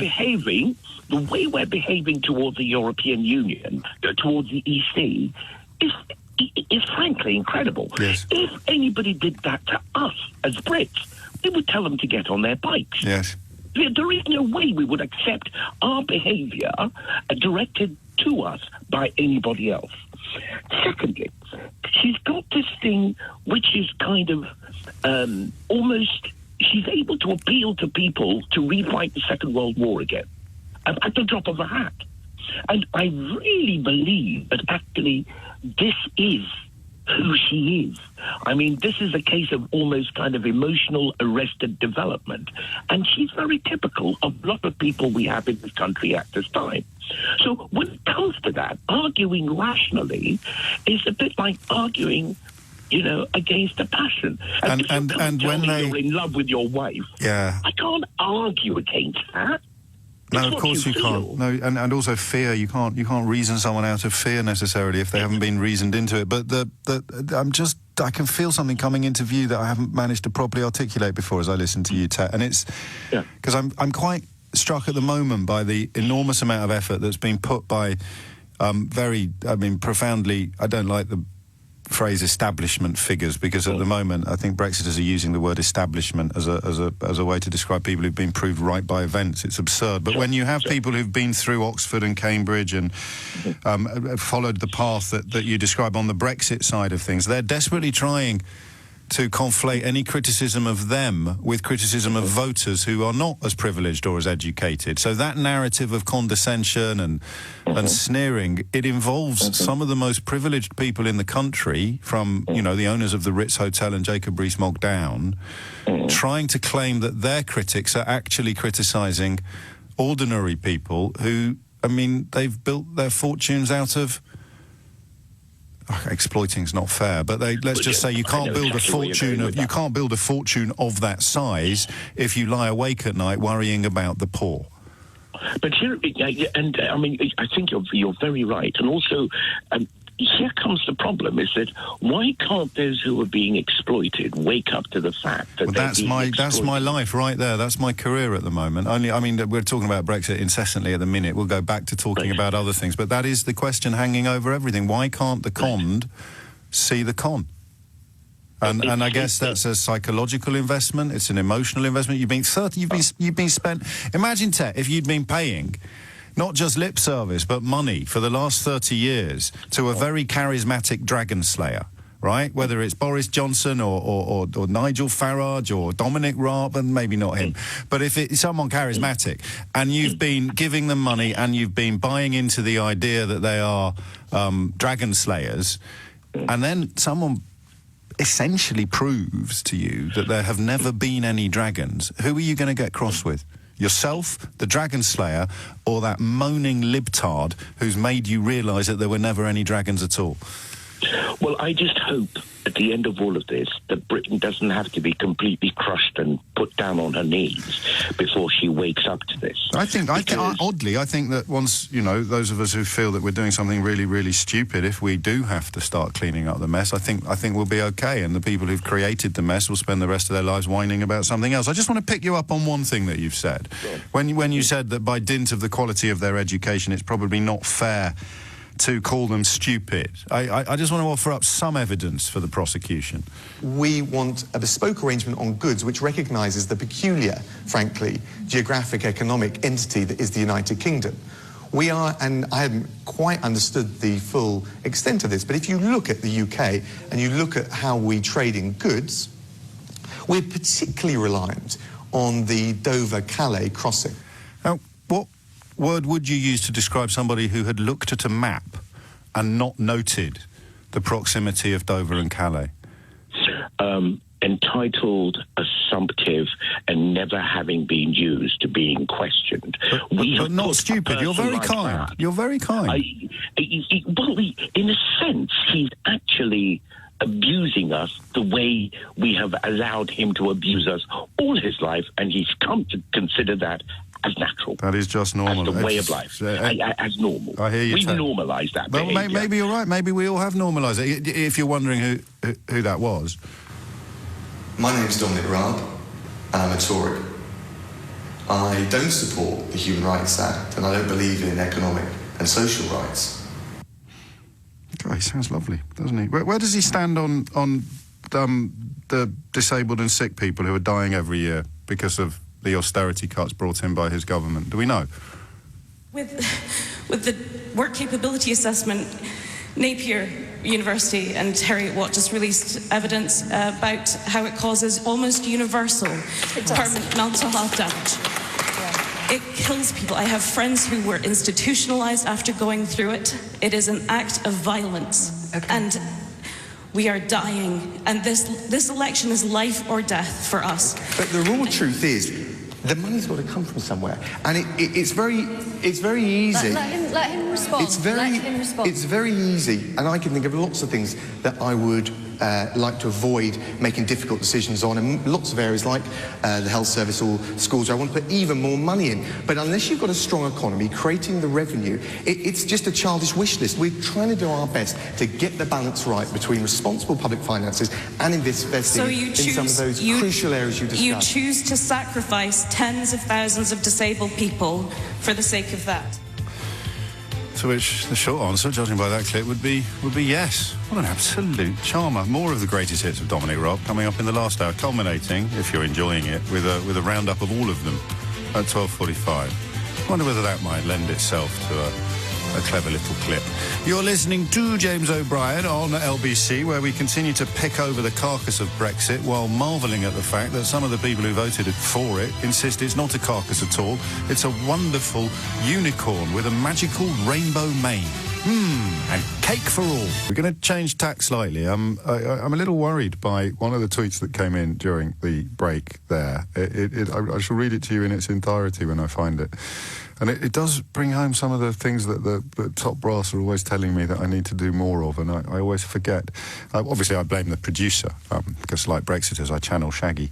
Here you go. Sammy has just tweeted, "Superb show today, loved it."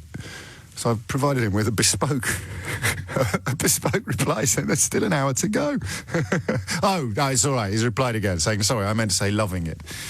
I should hope so too. The best is yet to come. It's 4 minutes after 12. Can we clear the board, if you don't mind? My apologies to Alex. Well, maybe Alex can stay on, actually. He describes himself as Italian. To Rob and Andrew and Jason, I promise that we will return to some of these issues next week. But I would like, if I may, to confine the conversation now to people who can tell us how we look from where you are. Because one of the things that occurred to me last night as I was following the report of Theresa May's trip to Brussels and seeing rather more in my news feed than usual coming from foreign media, almost all of whom in broadcast can, of course, switch into the English language as easily as we slip into our socks of a morning. But I just want to know how it's been portrayed and reported. I know that Euroscepticism is alive and well. The Dutch elections recently, Dutch provincial elections, delivered something of a fillip to the populism that is threatening a lot of Europe at the moment. And when I say threatening, I mean populism means making popular promises to people, brackets that can't come true.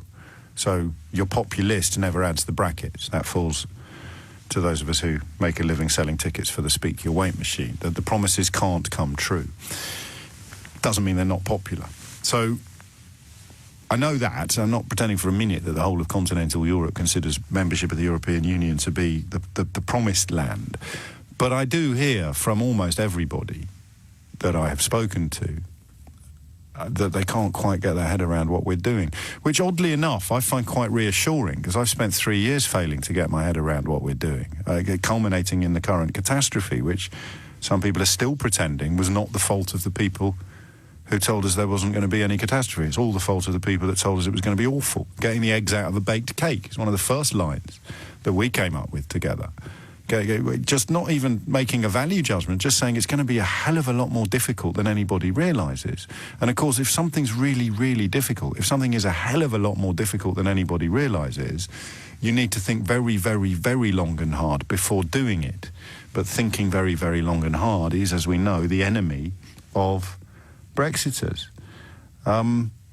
So if you're overseas, and for reasons I kind of enjoy, but I'm slightly troubled by, I seem to have picked up an awful lot of listeners outside of the United Kingdom over the last sort of year or so, presumably because you're looking for something that reflects the reality of the British experience rather than media that just inflates the fantasy.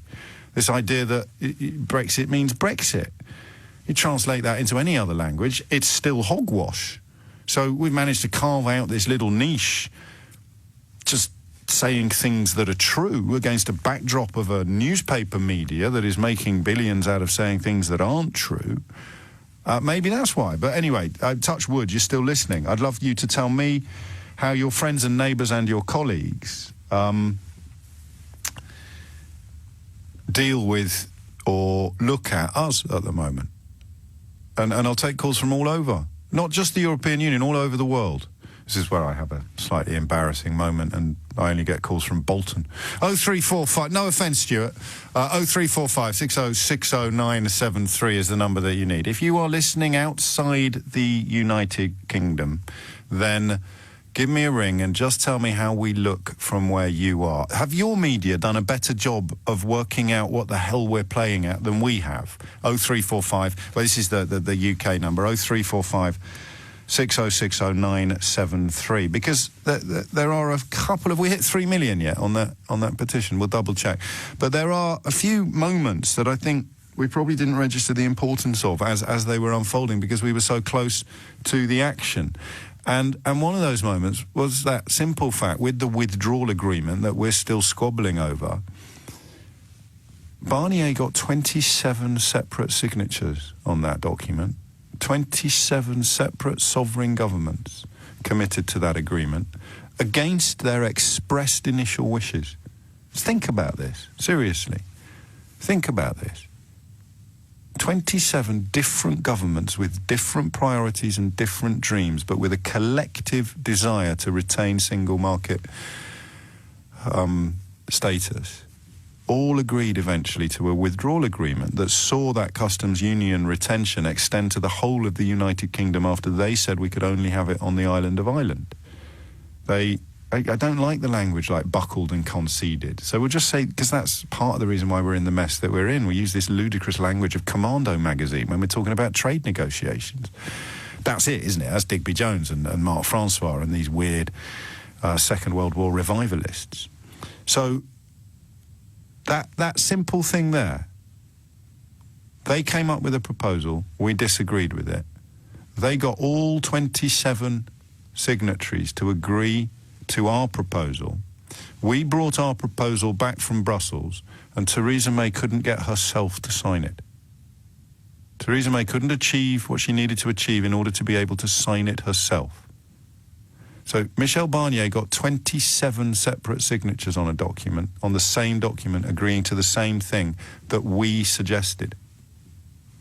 And Theresa May couldn't get her own government to agree to it. That is the point at which all attempts to portray the EU as intransigent or the enemy or somehow dedicated to opposing our interests, I think that's just funny now, isn't it?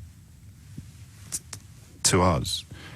And if you're still on the other side of the fence, and I appreciate that lots and lots of people are, how can you be blaming the EU for getting 27 signatures on a document that we proposed, while our own government can't get one signature on it? And 3,008,594 signatures now on that revoke Article 50 petition. That's actually remarkable, isn't it? But, of course, given where we are now, it'll be ignored by all of the people who are actually responsible for the mess that we're in. It's 10 minutes after 12. So the final hour of the programme today will be international, because some of us are still citizens of the world. Alan is in Buffalo, New York. Alan, what would you like to say? Hey, I was actually in the UK when you guys voted for Brexit, and I couldn't understand then why you would want to vote for something that there was no plan to implement and give yourselves a hard deadline. And even more to the fact, I don't understand how it's a week out from what the deadline was originally supposed to be, and you still don't have a plan in terms of what you guys want to do. No. When you put it like that, Alan, it's just... Well, it's like a person with ADD. You know, you procrastinate until the deadline is right in front of you, and then all of a sudden you're trying to scramble to get things together. Feels like, and that's the way that it looks like. So you were baffled then and you're baffled now. Nothing's happened in the intervening 2 3/4 years to either dilute or reduce your bafflement. No. I mean, I think that to a certain degree, Brexit and Trumpism is part of the same sort of populist disruption Indubitably. that a lot of the Western world is undergoing. And I think that it's part of an effort to weaken Western democracies and Western alliances and Western economies. Yes. And I don't understand why, I don't understand why we voted for Trump, and I don't understand why you guys voted to leave the European Union and break off I think from your biggest trading partner. If we try and straddle those two phenomenons, I mean, the answer is going to get even more simplistic than it would if we were only looking at one of them. But I think both those demonstrated a huge number of people who are terrified of foreigners. I mean, there's no nice way of putting it. Usually Islam, bizarrely, given that there aren't any Islamic countries in the European Union, but the Facebook feeds that... And this is even more pertinent in America, because in America there simply isn't a problem with even fundamentalist terrorism on anything like a scale that you've got with far-right terrorism. But people were spooked into voting by someone who said there's a terrible threat at our gates or our borders, and I will protect you from it. And no one went to check. They just voted for protection. And that's why I don't feel that negative towards them, because it's, in many ways, if you don't go and check whether the threat is there, voting for the person who says he'll protect you from it is a natural human reaction, no? Yeah, I think so. And I think all of this, to a certain degree, is part of a hangover from the the global meltdown in 2008. People saw. Yeah, I think people saw their lives and their livelihoods and their jobs sort of go away, and they needed someone to blame. So in Europe, you blame, I don't know, refugees from Syria. In the U.S., we blame economic migrants from Mexico. It's very odd how it mirrors itself. And if you were bringing down epic sums of money from selling whatever it might be, from fossil fuels right through to opioids, or indeed if you were heavily invested in emerging market funds and didn't have any money at all invested in British companies, you'd see this as very simply as a business opportunity, regardless of how it impacts upon the people you've persuaded to vote for you. Yeah, absolutely. It's the whole thing to me seems like shooting yourselves in the foot, because especially for younger people in your country who look at the free movement of labor as well as the free movement of goods as a net benefit for themselves and for their futures. And it would be as if I couldn't go from New York to Connecticut to get a job.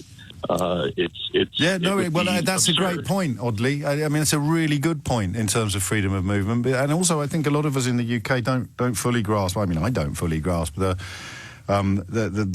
difference between what is federal and what is state-based. I think arguably you have we seem to be like a young United States, the European Union, and that should have been portrayed as a good thing, but instead it got portrayed as a bad thing. 12:15 is the time. Alan, thank you very much. So the view from Buffalo. I'm only going to, just glancing at my screen to make sure I'm not going to humiliate myself. So we've got France, the Netherlands up next, Brussels, Japan, Amsterdam, and Nice, a couple of others as well.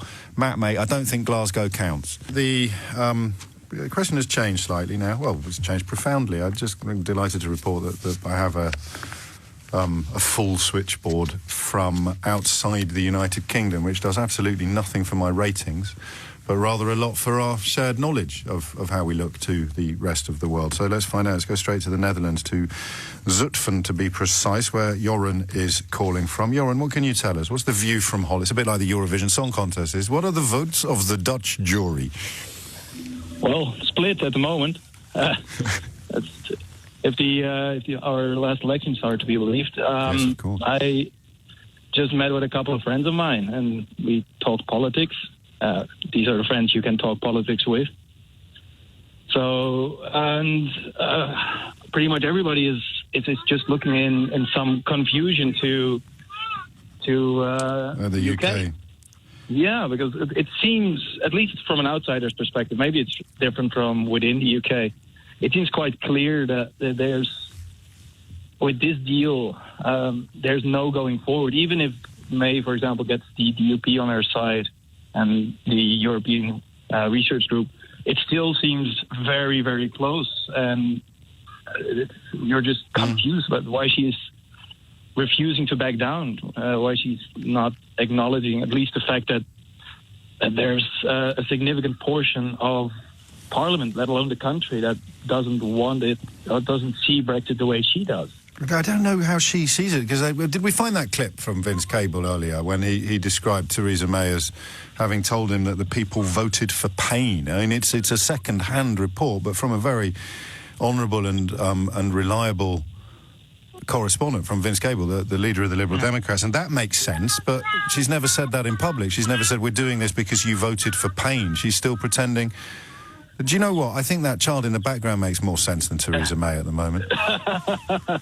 Yeah, he does. I really do. Maybe he has a clearer view. So if I said to you, or if you were with your friends in Holland talking about British politics, and somebody said, yes, but Joran, why did they vote for it? Why are they doing it? What would you say?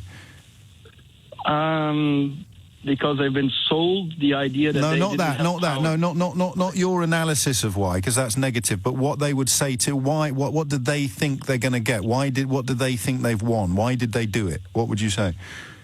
I think, self-determination. Yeah. I think that's the big idea, and if I'm being slightly pessimistic, control over their own borders. Which we could have done already in the European Union, as most of the people living in the European Union know, because they live in countries that have much more robust regimes than we do, and self-determination involves letting Donald Tusk decide when we can leave and then letting the World Trade Organization decide how we can trade. I'm going to stay in Holland, or the Netherlands, indeed. Martin is in Amsterdam. Martin, how does it look from there? Hang on, James. They're quite silly, actually. Are the Dutch famous for their understatement, Martin? I've never really come across it before, but it seems to be a national characteristic. We like to mock the English at the moment, yeah. Yes. No, we really don't understand why you guys do this to yourselves, but hey, if this is what you want, you're free to go. But, there was just some calculations in that it will cost the Dutch taxpayer $3 billion a year. Yes. For not having the UK as close as a trade partnership. Not having frictionless trade. I didn't realise how much of our fruit and vegetable comes from the Hook of Holland. It's going to be an astonishing impact upon, unless there is frictionless trade, but it's very hard to see that happening without calling the whole thing off. Yes, we are the largest vegetable manufacturing country in Europe, exporting to all over Europe. Yeah. And, well, for the rest of Europe, chances are that it might be a little bit cheaper, as we do have to find new customers for the stuff you used to ship to us.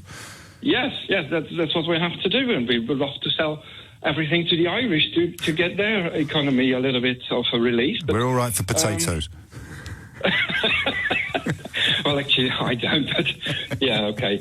As I asked Joran, at the moment, there are some more and more people who say, well, we should get Airbus in the Lelystad airport. Yes. So, yeah.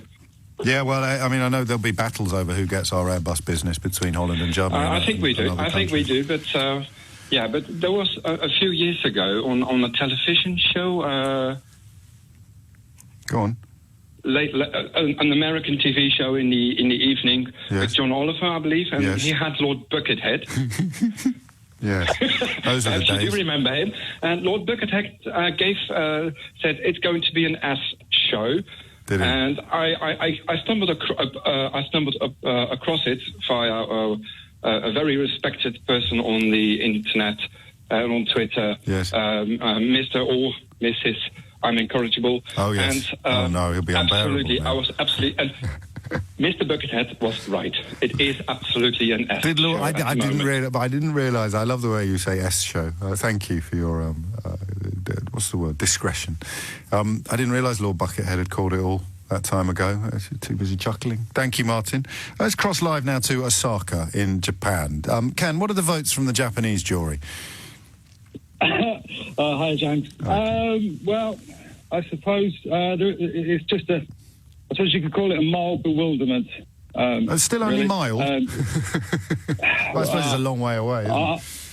I know. I'm being kind. Oh, we don't want to get too excited, especially as I'm in Japan. So. Yes, fair enough. And so, when somebody says to you, "Why did they do it?" what do you say? Well, that's basically what most people do say. They do say, well, "What are you doing?" It's more like maybe, "Why are you doing this?" How I answer them. Well, to be honest with you, I'd say I don't know. I'd say there's some problems in the UK. It's not quite as obvious maybe as what it may look like, but there's a hell of a lot of people that don't agree and obviously shouldn't be leaving. But is there affection for it? I mean, do people feel warmth, like a warm sympathy? Oh, you poor souls! What have you done? You've given the steering wheel to absolute lunatics. Yes and no. They don't understand UK politics, obviously, as most British people don't understand a lot of Japanese politics. No, well, that's a fair point. Crikey. You wouldn't get many calls on whatever the Japanese James O'Brien show sounds like. I don't think you'd be getting many calls from London today, would you? No, maybe not, no. I mean, there was an affinity between the two countries, I suppose you could say, both island nations with a colonial past. Yes. And, I mean, there's been a huge amount of investment over the last 40 years into the UK from Japanese companies on assurances from the Japanese government and that's basically been taken away. And the single market access being absolutely crucial to those deals. And it's been spoken about on TV. It's been spoken about on TV in Japan pretty much daily for the last year, and on and off before that. But I mean, really, they won't ever say what exactly. They won't ever say anything totally clear, like maybe British commentators. No, I'm not a student of Japanese culture, but I know that there's a phrase to describe saving face or not causing unnecessary offence that seems to inform even business decisions that we over here find a little bit harder to understand, because you'd essentially describe it as good manners, and we tend to celebrate the business people who are almost revel in not having any manners at all, not mentioning any names. Absolutely. Philip Green. Yeah, exactly. I mean, and also they would never want to get the companies and the governments. They would never get involved in UK politics. But you could say the trust. I suppose you would translate it as the trust has gone. Which and even though the trust was never complete, there would always be at least a vague, vestigial sense that they wouldn't do something completely stupid. And even that bit of trust has gone now. Ken, thank you, mate. I'm cracking on because I've never seen such an international switchboard. Axel is in Zurich. Axel, what are the votes from the Swiss jury? Hey, good day. Well, first of all, I'm German, but living in Switzerland. Excellent. What a lovely luxury you employ by taking advantage of freedom of movement of people within the Schengen area, in this case. Carry on, Axel. Very much. And actually, the whole British referendum kind of reminded me of politics in Switzerland, because Switzerland is very proud of having a long history of direct democracy. And they sort of had a same situation a couple of years ago when they were actually voting regarding freedom of movement, and they wanted to sort of discriminate against European workforce. So it was kind of mandatory by law to... And they have flipping referendums every 10 minutes in Switzerland. I don't think we want to go down that road. And what I've really seen there is that direct democracy does not really work when it comes to international politics. You know, so it works perfectly well when the vote is I don't know, do we want to host the Olympics? Yes. But direct democracy has a completely different speed when compared to international politics, because it takes decades to sort of negotiate a trade deal or any kind of deal in international politics. And when it comes to direct democracy, I mean, the opinion could quite literally change every week. And that is a neat description of why a binary question about an incredibly complicated issue is so stupid. It just does not work. And what I like about that analysis is it doesn't actually lay blame at the feet of Brexiters, because I mean, even I feel the need to give them a break occasionally. The decision to have the referendum in the first place, although you could easily argue it was foisted upon them, they foisted it upon David Cameron. He took the decision and they decided upon the terms of the question. The absolute melt. They exactly kind of demanded from them to see into the future, 2 or 3 years into the future, and that's obviously impossible. That's why British people kind of now end up in a completely different place. And it has become very personal to me because I decided to actually move to London for my master's degree. So I'm a bit scared as well of what's going to happen. I think I'll be just fine, but... You should be, and I hope that you are, but you don't know yet for sure, do you? No, I don't know. And that's an astonishing thing for a civilised country to have done, to have thrown into utter confusion things that were previously central and settled and solid is the phrase I like. Settled and solid. And it's not anymore. Where are you going to be doing your master's, if you don't mind me asking? Oh, it will be a business degree. Excellent. Whereabouts? What school? Do we know?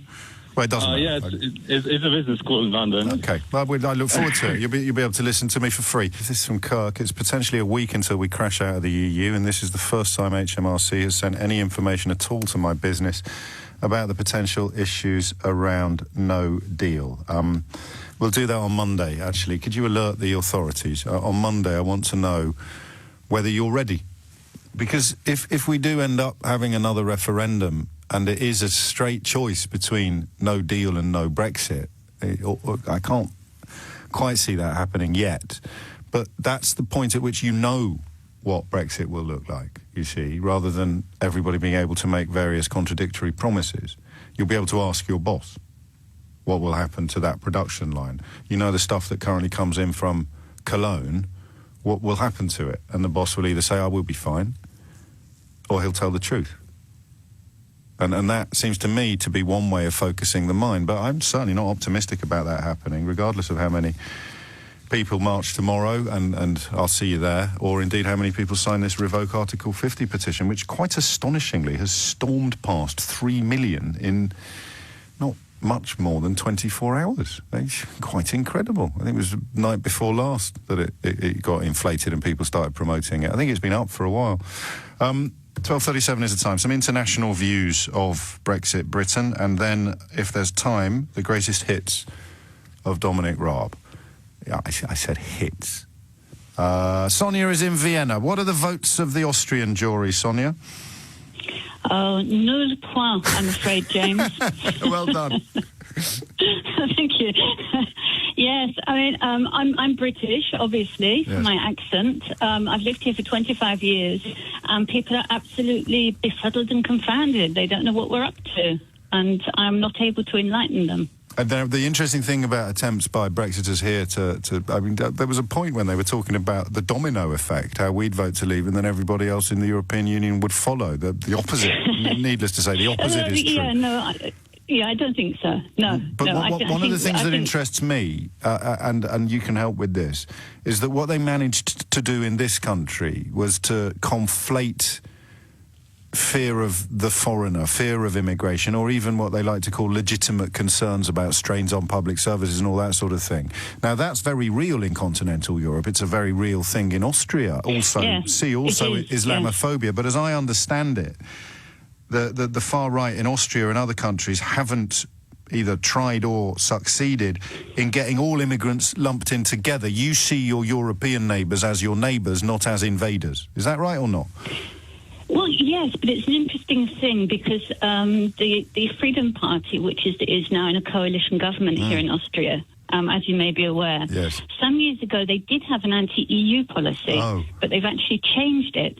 I think didn't the Front National step down from that as well? Even though they were inviting proper fascists to address them from other countries, they did step away from the specific EU negativity. Yes, I mean, it's an interesting thing, isn't it? Why they're doing it? I wouldn't say they're becoming sort of more pro-European, but they're definitely not becoming anti-European. As you say, here in Austria, we had this massive influx in 2016. Everybody was passing through Vienna, coming up from Budapest. I mean, it was a massive, massive thing. But somehow there has been no conflation between the European Union. Well, because it takes an enormous amount of effort and money to make that completely bogus conflation. Unless somebody, wherever they got their money from, and I think there's still £8 million unaccounted for, unless somebody is actually putting up posters of Syrian refugees passing through the Balkans or passing through Central Europe and claiming that this is somehow a reason to leave the European Union, most sensible people are not going to arrive at that conclusion unaided. They're going to see the poster and feel frightened, but if the poster never existed, they'd never feel frightened because there'd be nothing to be frightened of. That's probably why. Yes, it does. And also there's another element, which is this kind of European approach, which is to debate and reach compromise. And I think Austria is very much on the we are going to sort this out between our neighbours on a European level. And one might not always agree with the way in which that's done. But that's very much it's sort of seen as an internal issue for Europe. And we don't see ourselves as part. We don't see ourselves as part. Or we do, but Brexiters don't see themselves as part of that phrase you just used there, in the internal of Europe. Sonia, thank you so much. Austria, from Austria to Finland. Alex is in Helsinki. The votes from the Finnish jury, please, Alex. Not so good. Not so good. Right. A bit short of positivity. We need Christine. We need Katrina and the waves. There is a positive thing. Oh, good. Go on. Actually, that the anti-EU sentiments in our country have completely died down because of Brexit. Well, it's not very positive for us, pal. Yeah, it's not, but it's positive for anyone. So you look at Britain doing Brexit and you think, it's not perfect, but I'm staying in this club. Yeah, I mean, you guys are shooting yourself in the head at this point. And if somebody said to you, or if you were in company with your friends talking about politics, and somebody said, but why did they do it? What would your answer be? I think it's actually a pretty complicated issue. Well, when that's you true. look at the UK, like in general, your wages have been stagnating for like 20 years or so. So your working poor has no future at all. And then they are being fed these lies by the right-wing media. By the people who are opposed to things like wage protection and workplace rights and trade unions, the same people who've caused what you describe as wage deflation are now trying to get rid of the few protections that British workers have left. Yeah, that's like the weird thing, that they are led to believe that everything is the fault of EU and the immigrants, even though all the fault lies in Westminster.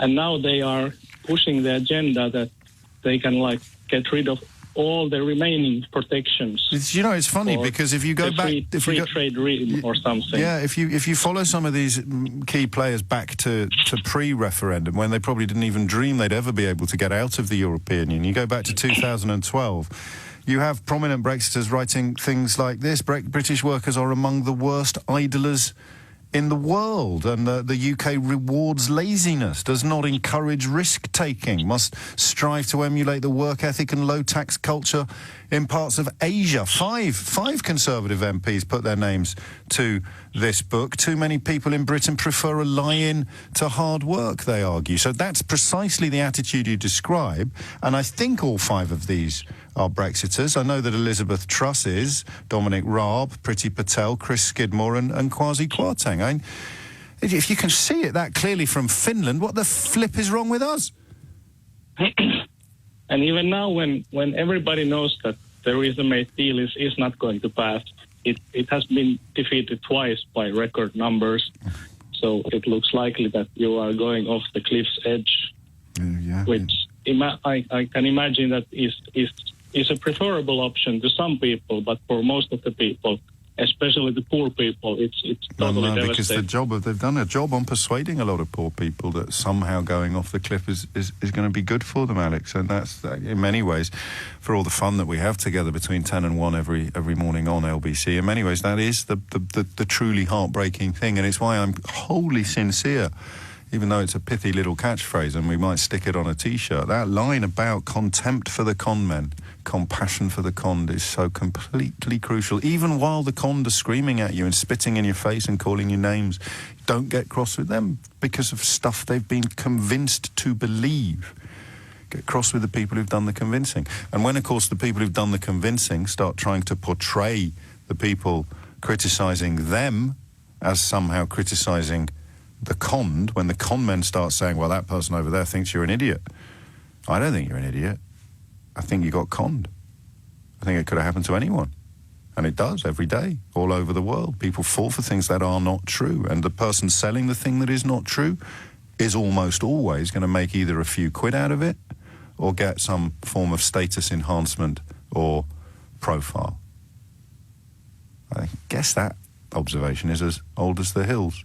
Coming up after the break, if there's time, the greatest hits of Dominic Raab. Theo Usherwood has hot-footed it from the Eurostar to join us in the studio. He will shortly give us a quick rundown on what has been going on at the other end of the Eurostar, although, of course, with our callers from various corners of the globe already this hour, we have an idea at least of how we look from Austria and Holland and other places. I don't know if I'll have time for any other calls. I feel bad about Rishi. And what time is it in Australia, Theo? 10 to 2 in the morning. Crikey. Rishi, mate, go to bed. I'm not going to have time to talk to you, I don't think, because I've got to just run through very quickly. Well, yes, I think he should introduce himself. My name's Dominic Raab, and I'm a Tory. I don't support the Human Rights Act, and I don't believe in economic and social rights. Yeah, down with economic and social rights. If you didn't have any economic and social rights, what would happen to disabled and sick people? With the work capability assessment, Napier University and Heriot Watt just released evidence about how it causes almost universal permanent mental health damage. It kills people. I have friends who were institutionalized after going through it. It is an act of violence. Okay. And we are dying. And this election is life or death for us. The raw truth is, the money's got to come from somewhere, and it's very easy. Let him respond. Let him respond. It's very easy, and I can think of lots of things that I would like to avoid making difficult decisions on, and lots of areas like the health service or schools where I want to put even more money in. But unless you've got a strong economy, creating the revenue, it's just a childish wish list. We're trying to do our best to get the balance right between responsible public finances and investing in some of those crucial areas you discussed. You choose to sacrifice tens of thousands of disabled people for the sake of that. Well, I've heard the persecution of disabled and sick people called many, many things. And I've heard calls for it to be stopped and properly funded, called many things as well. But I've never heard it called a childish wish list before. Crikey. Of course, you don't have to be disabled or sick to suffer from austerity. The typical user of food bank is not someone that's languishing in poverty, it's someone who has a cash flow problem episodically. No, it's true. Well, that is what the Trussell Trust paper says. It's not what they say, and it is.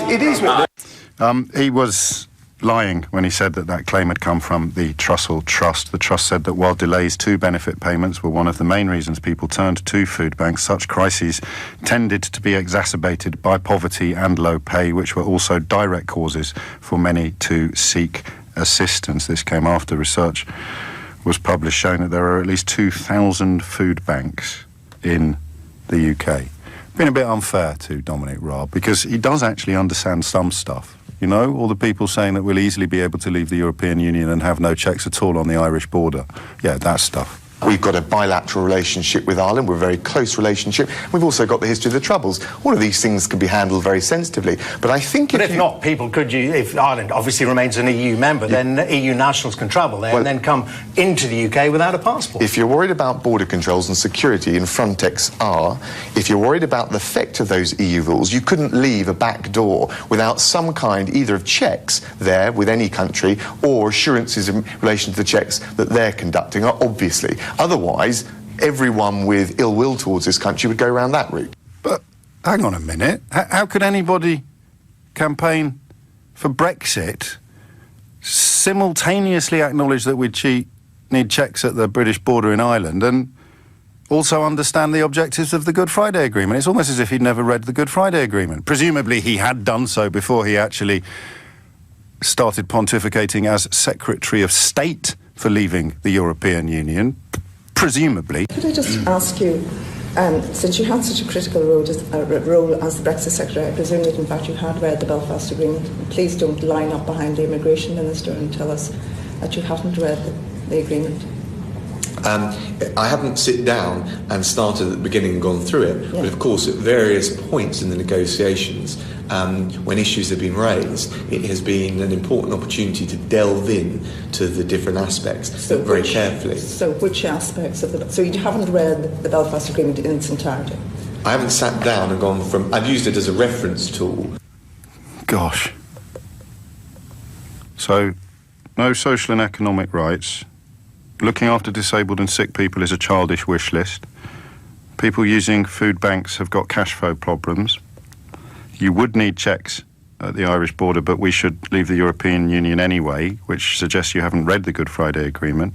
By the time you become Secretary of State for leaving the European Union, you're pushed into a corner where you have to admit that you hadn't, and I quote properly, even though the words sound wrong, you've never sit down and gone through it.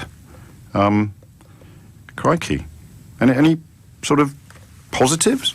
We agree to free movement of peoples. It depends what you mean by full access to the single market. I think we would not see any trade barriers go up because we're the fifth biggest economy in the world. The European firms sell us £68 billion more in goods and services than we do them. Look at the options being put out there. Swiss, Norwegian, Turkish. I think because Britain's economy is bigger than all of those economies combined, and because the French farmers, German car manufacturers sell us £68 billion more each year than we sell them, we're very well placed, and mutual self-interest suggests we'd cut a very good deal, and it's certainly not in the Europeans' interest to erect trade barriers. Wow. I mean, seriously now, is it possible that he could be more wrong about everything? Even if he woke up every morning and said, today I am determined to be the most wrong person in Wrongland, Dominic Raab, just being Dominic Raab, would manage to be even more wrong. Presumably he accepted at the time questions and criticisms of his analysis, given that we now know his analysis was completely ridiculous. I think there is a lot of project fear coming out, almost like a scare story every day. The CBI have said we'd have a high-level, ambitious free trade deal, and even the Prime Minister has said it would be scaremongering to suggest otherwise. CBI and indeed the TUC today, of course, have described in apocalyptic terms the no deal that Raab, for reasons I'm yet to fully understand, has suddenly found himself in favour of. I'm not the only one that doesn't understand things. We want a bespoke arrangement on goods which recognises the peculiar, frankly, geographic economic entity that is the United Kingdom. We are, and I hadn't quite understood the full extent of this, but if you look at the UK and you look at how we trade in goods, we're particularly reliant on the Dover-Calais crossing. Well, who'd have thought it, eh? And that guy's in his defence, as he said on Ian Dale's programme the other night, he is the kind of person that really speaks up for ordinary working people, except when he authored a book in 2012 which described British workers as among the worst idlers in the world. That concludes the greatest hits of Dominic Raab, but not for the last time. Now, speaking of the worst idlers in the world, here's Theo Usherwood. Dominic Raab, incidentally, is one of the top 4 candidates to become leader of the Conservative Party after Theresa May, so it might explain... For now he is. For now... Carry on, Theo. But it might explain why he's opposed to Theresa May's deal so vociferously, given... sorry? You're pointing. I need to hurry up. Sorry. You've got a minute and a half left. You've been in Brussels overnight. Tell me why. The reason I've been in Brussels, James, is reporting on what's happening there. The point the European Union were trying to get across is to give the House of Commons more time to stop a no-deal Brexit. And therefore, we're looking like there's going to be a vote on the Hilary Benn Yvette Cooper amendment on Monday, which would give Parliament time to take back control of the parliamentary time, the government time, and then we'd have a series of indicative votes on Wednesday afternoon, setting out various options ahead of... If I was running a business, yes, and I realistically wanted to know, for good or for ill, what circumstances I'd be trying to trade in by the middle of the year, when will I know? You would know if there is going to be a no-deal Brexit, which the CBI and the TUC in the short term by April the 11th. Right. And so, in a sense, that's a very, very scant, skinny silver lining, because at least I'd know the mess I have to deal with. And you know, I'm not one of those people who holds entrepreneurs in low regard. I hold them in the highest regard. I just think that the job... That's the final decision at the moment, as things stand. Right. And you going on the march tomorrow? Are you covering it? No, do you want me to? I think you should might be able to get an exclusive interview with the first speaker on the Parliament Square rally. I'll make some calls. Okay, I could probably hook you up. You're talking about, sorry, that march, I got the wrong march. No, not the Brexit betrayal march, because we've got to get a message to them. I don't know, have we got a message to Nigel's little march that Nigel isn't on? Have we got a message to them? Because they can slow down. They've got 2 more weeks to get to London. What are they going to do on March 29th? They're going to have a march outside Parliament Square, in Parliament Square. But March 29th won't mean anything on that day. Then it takes on added meaning, doesn't it, James? Because then it does indeed, yeah. Anyway, see you tomorrow. Don't forget your T-shirt.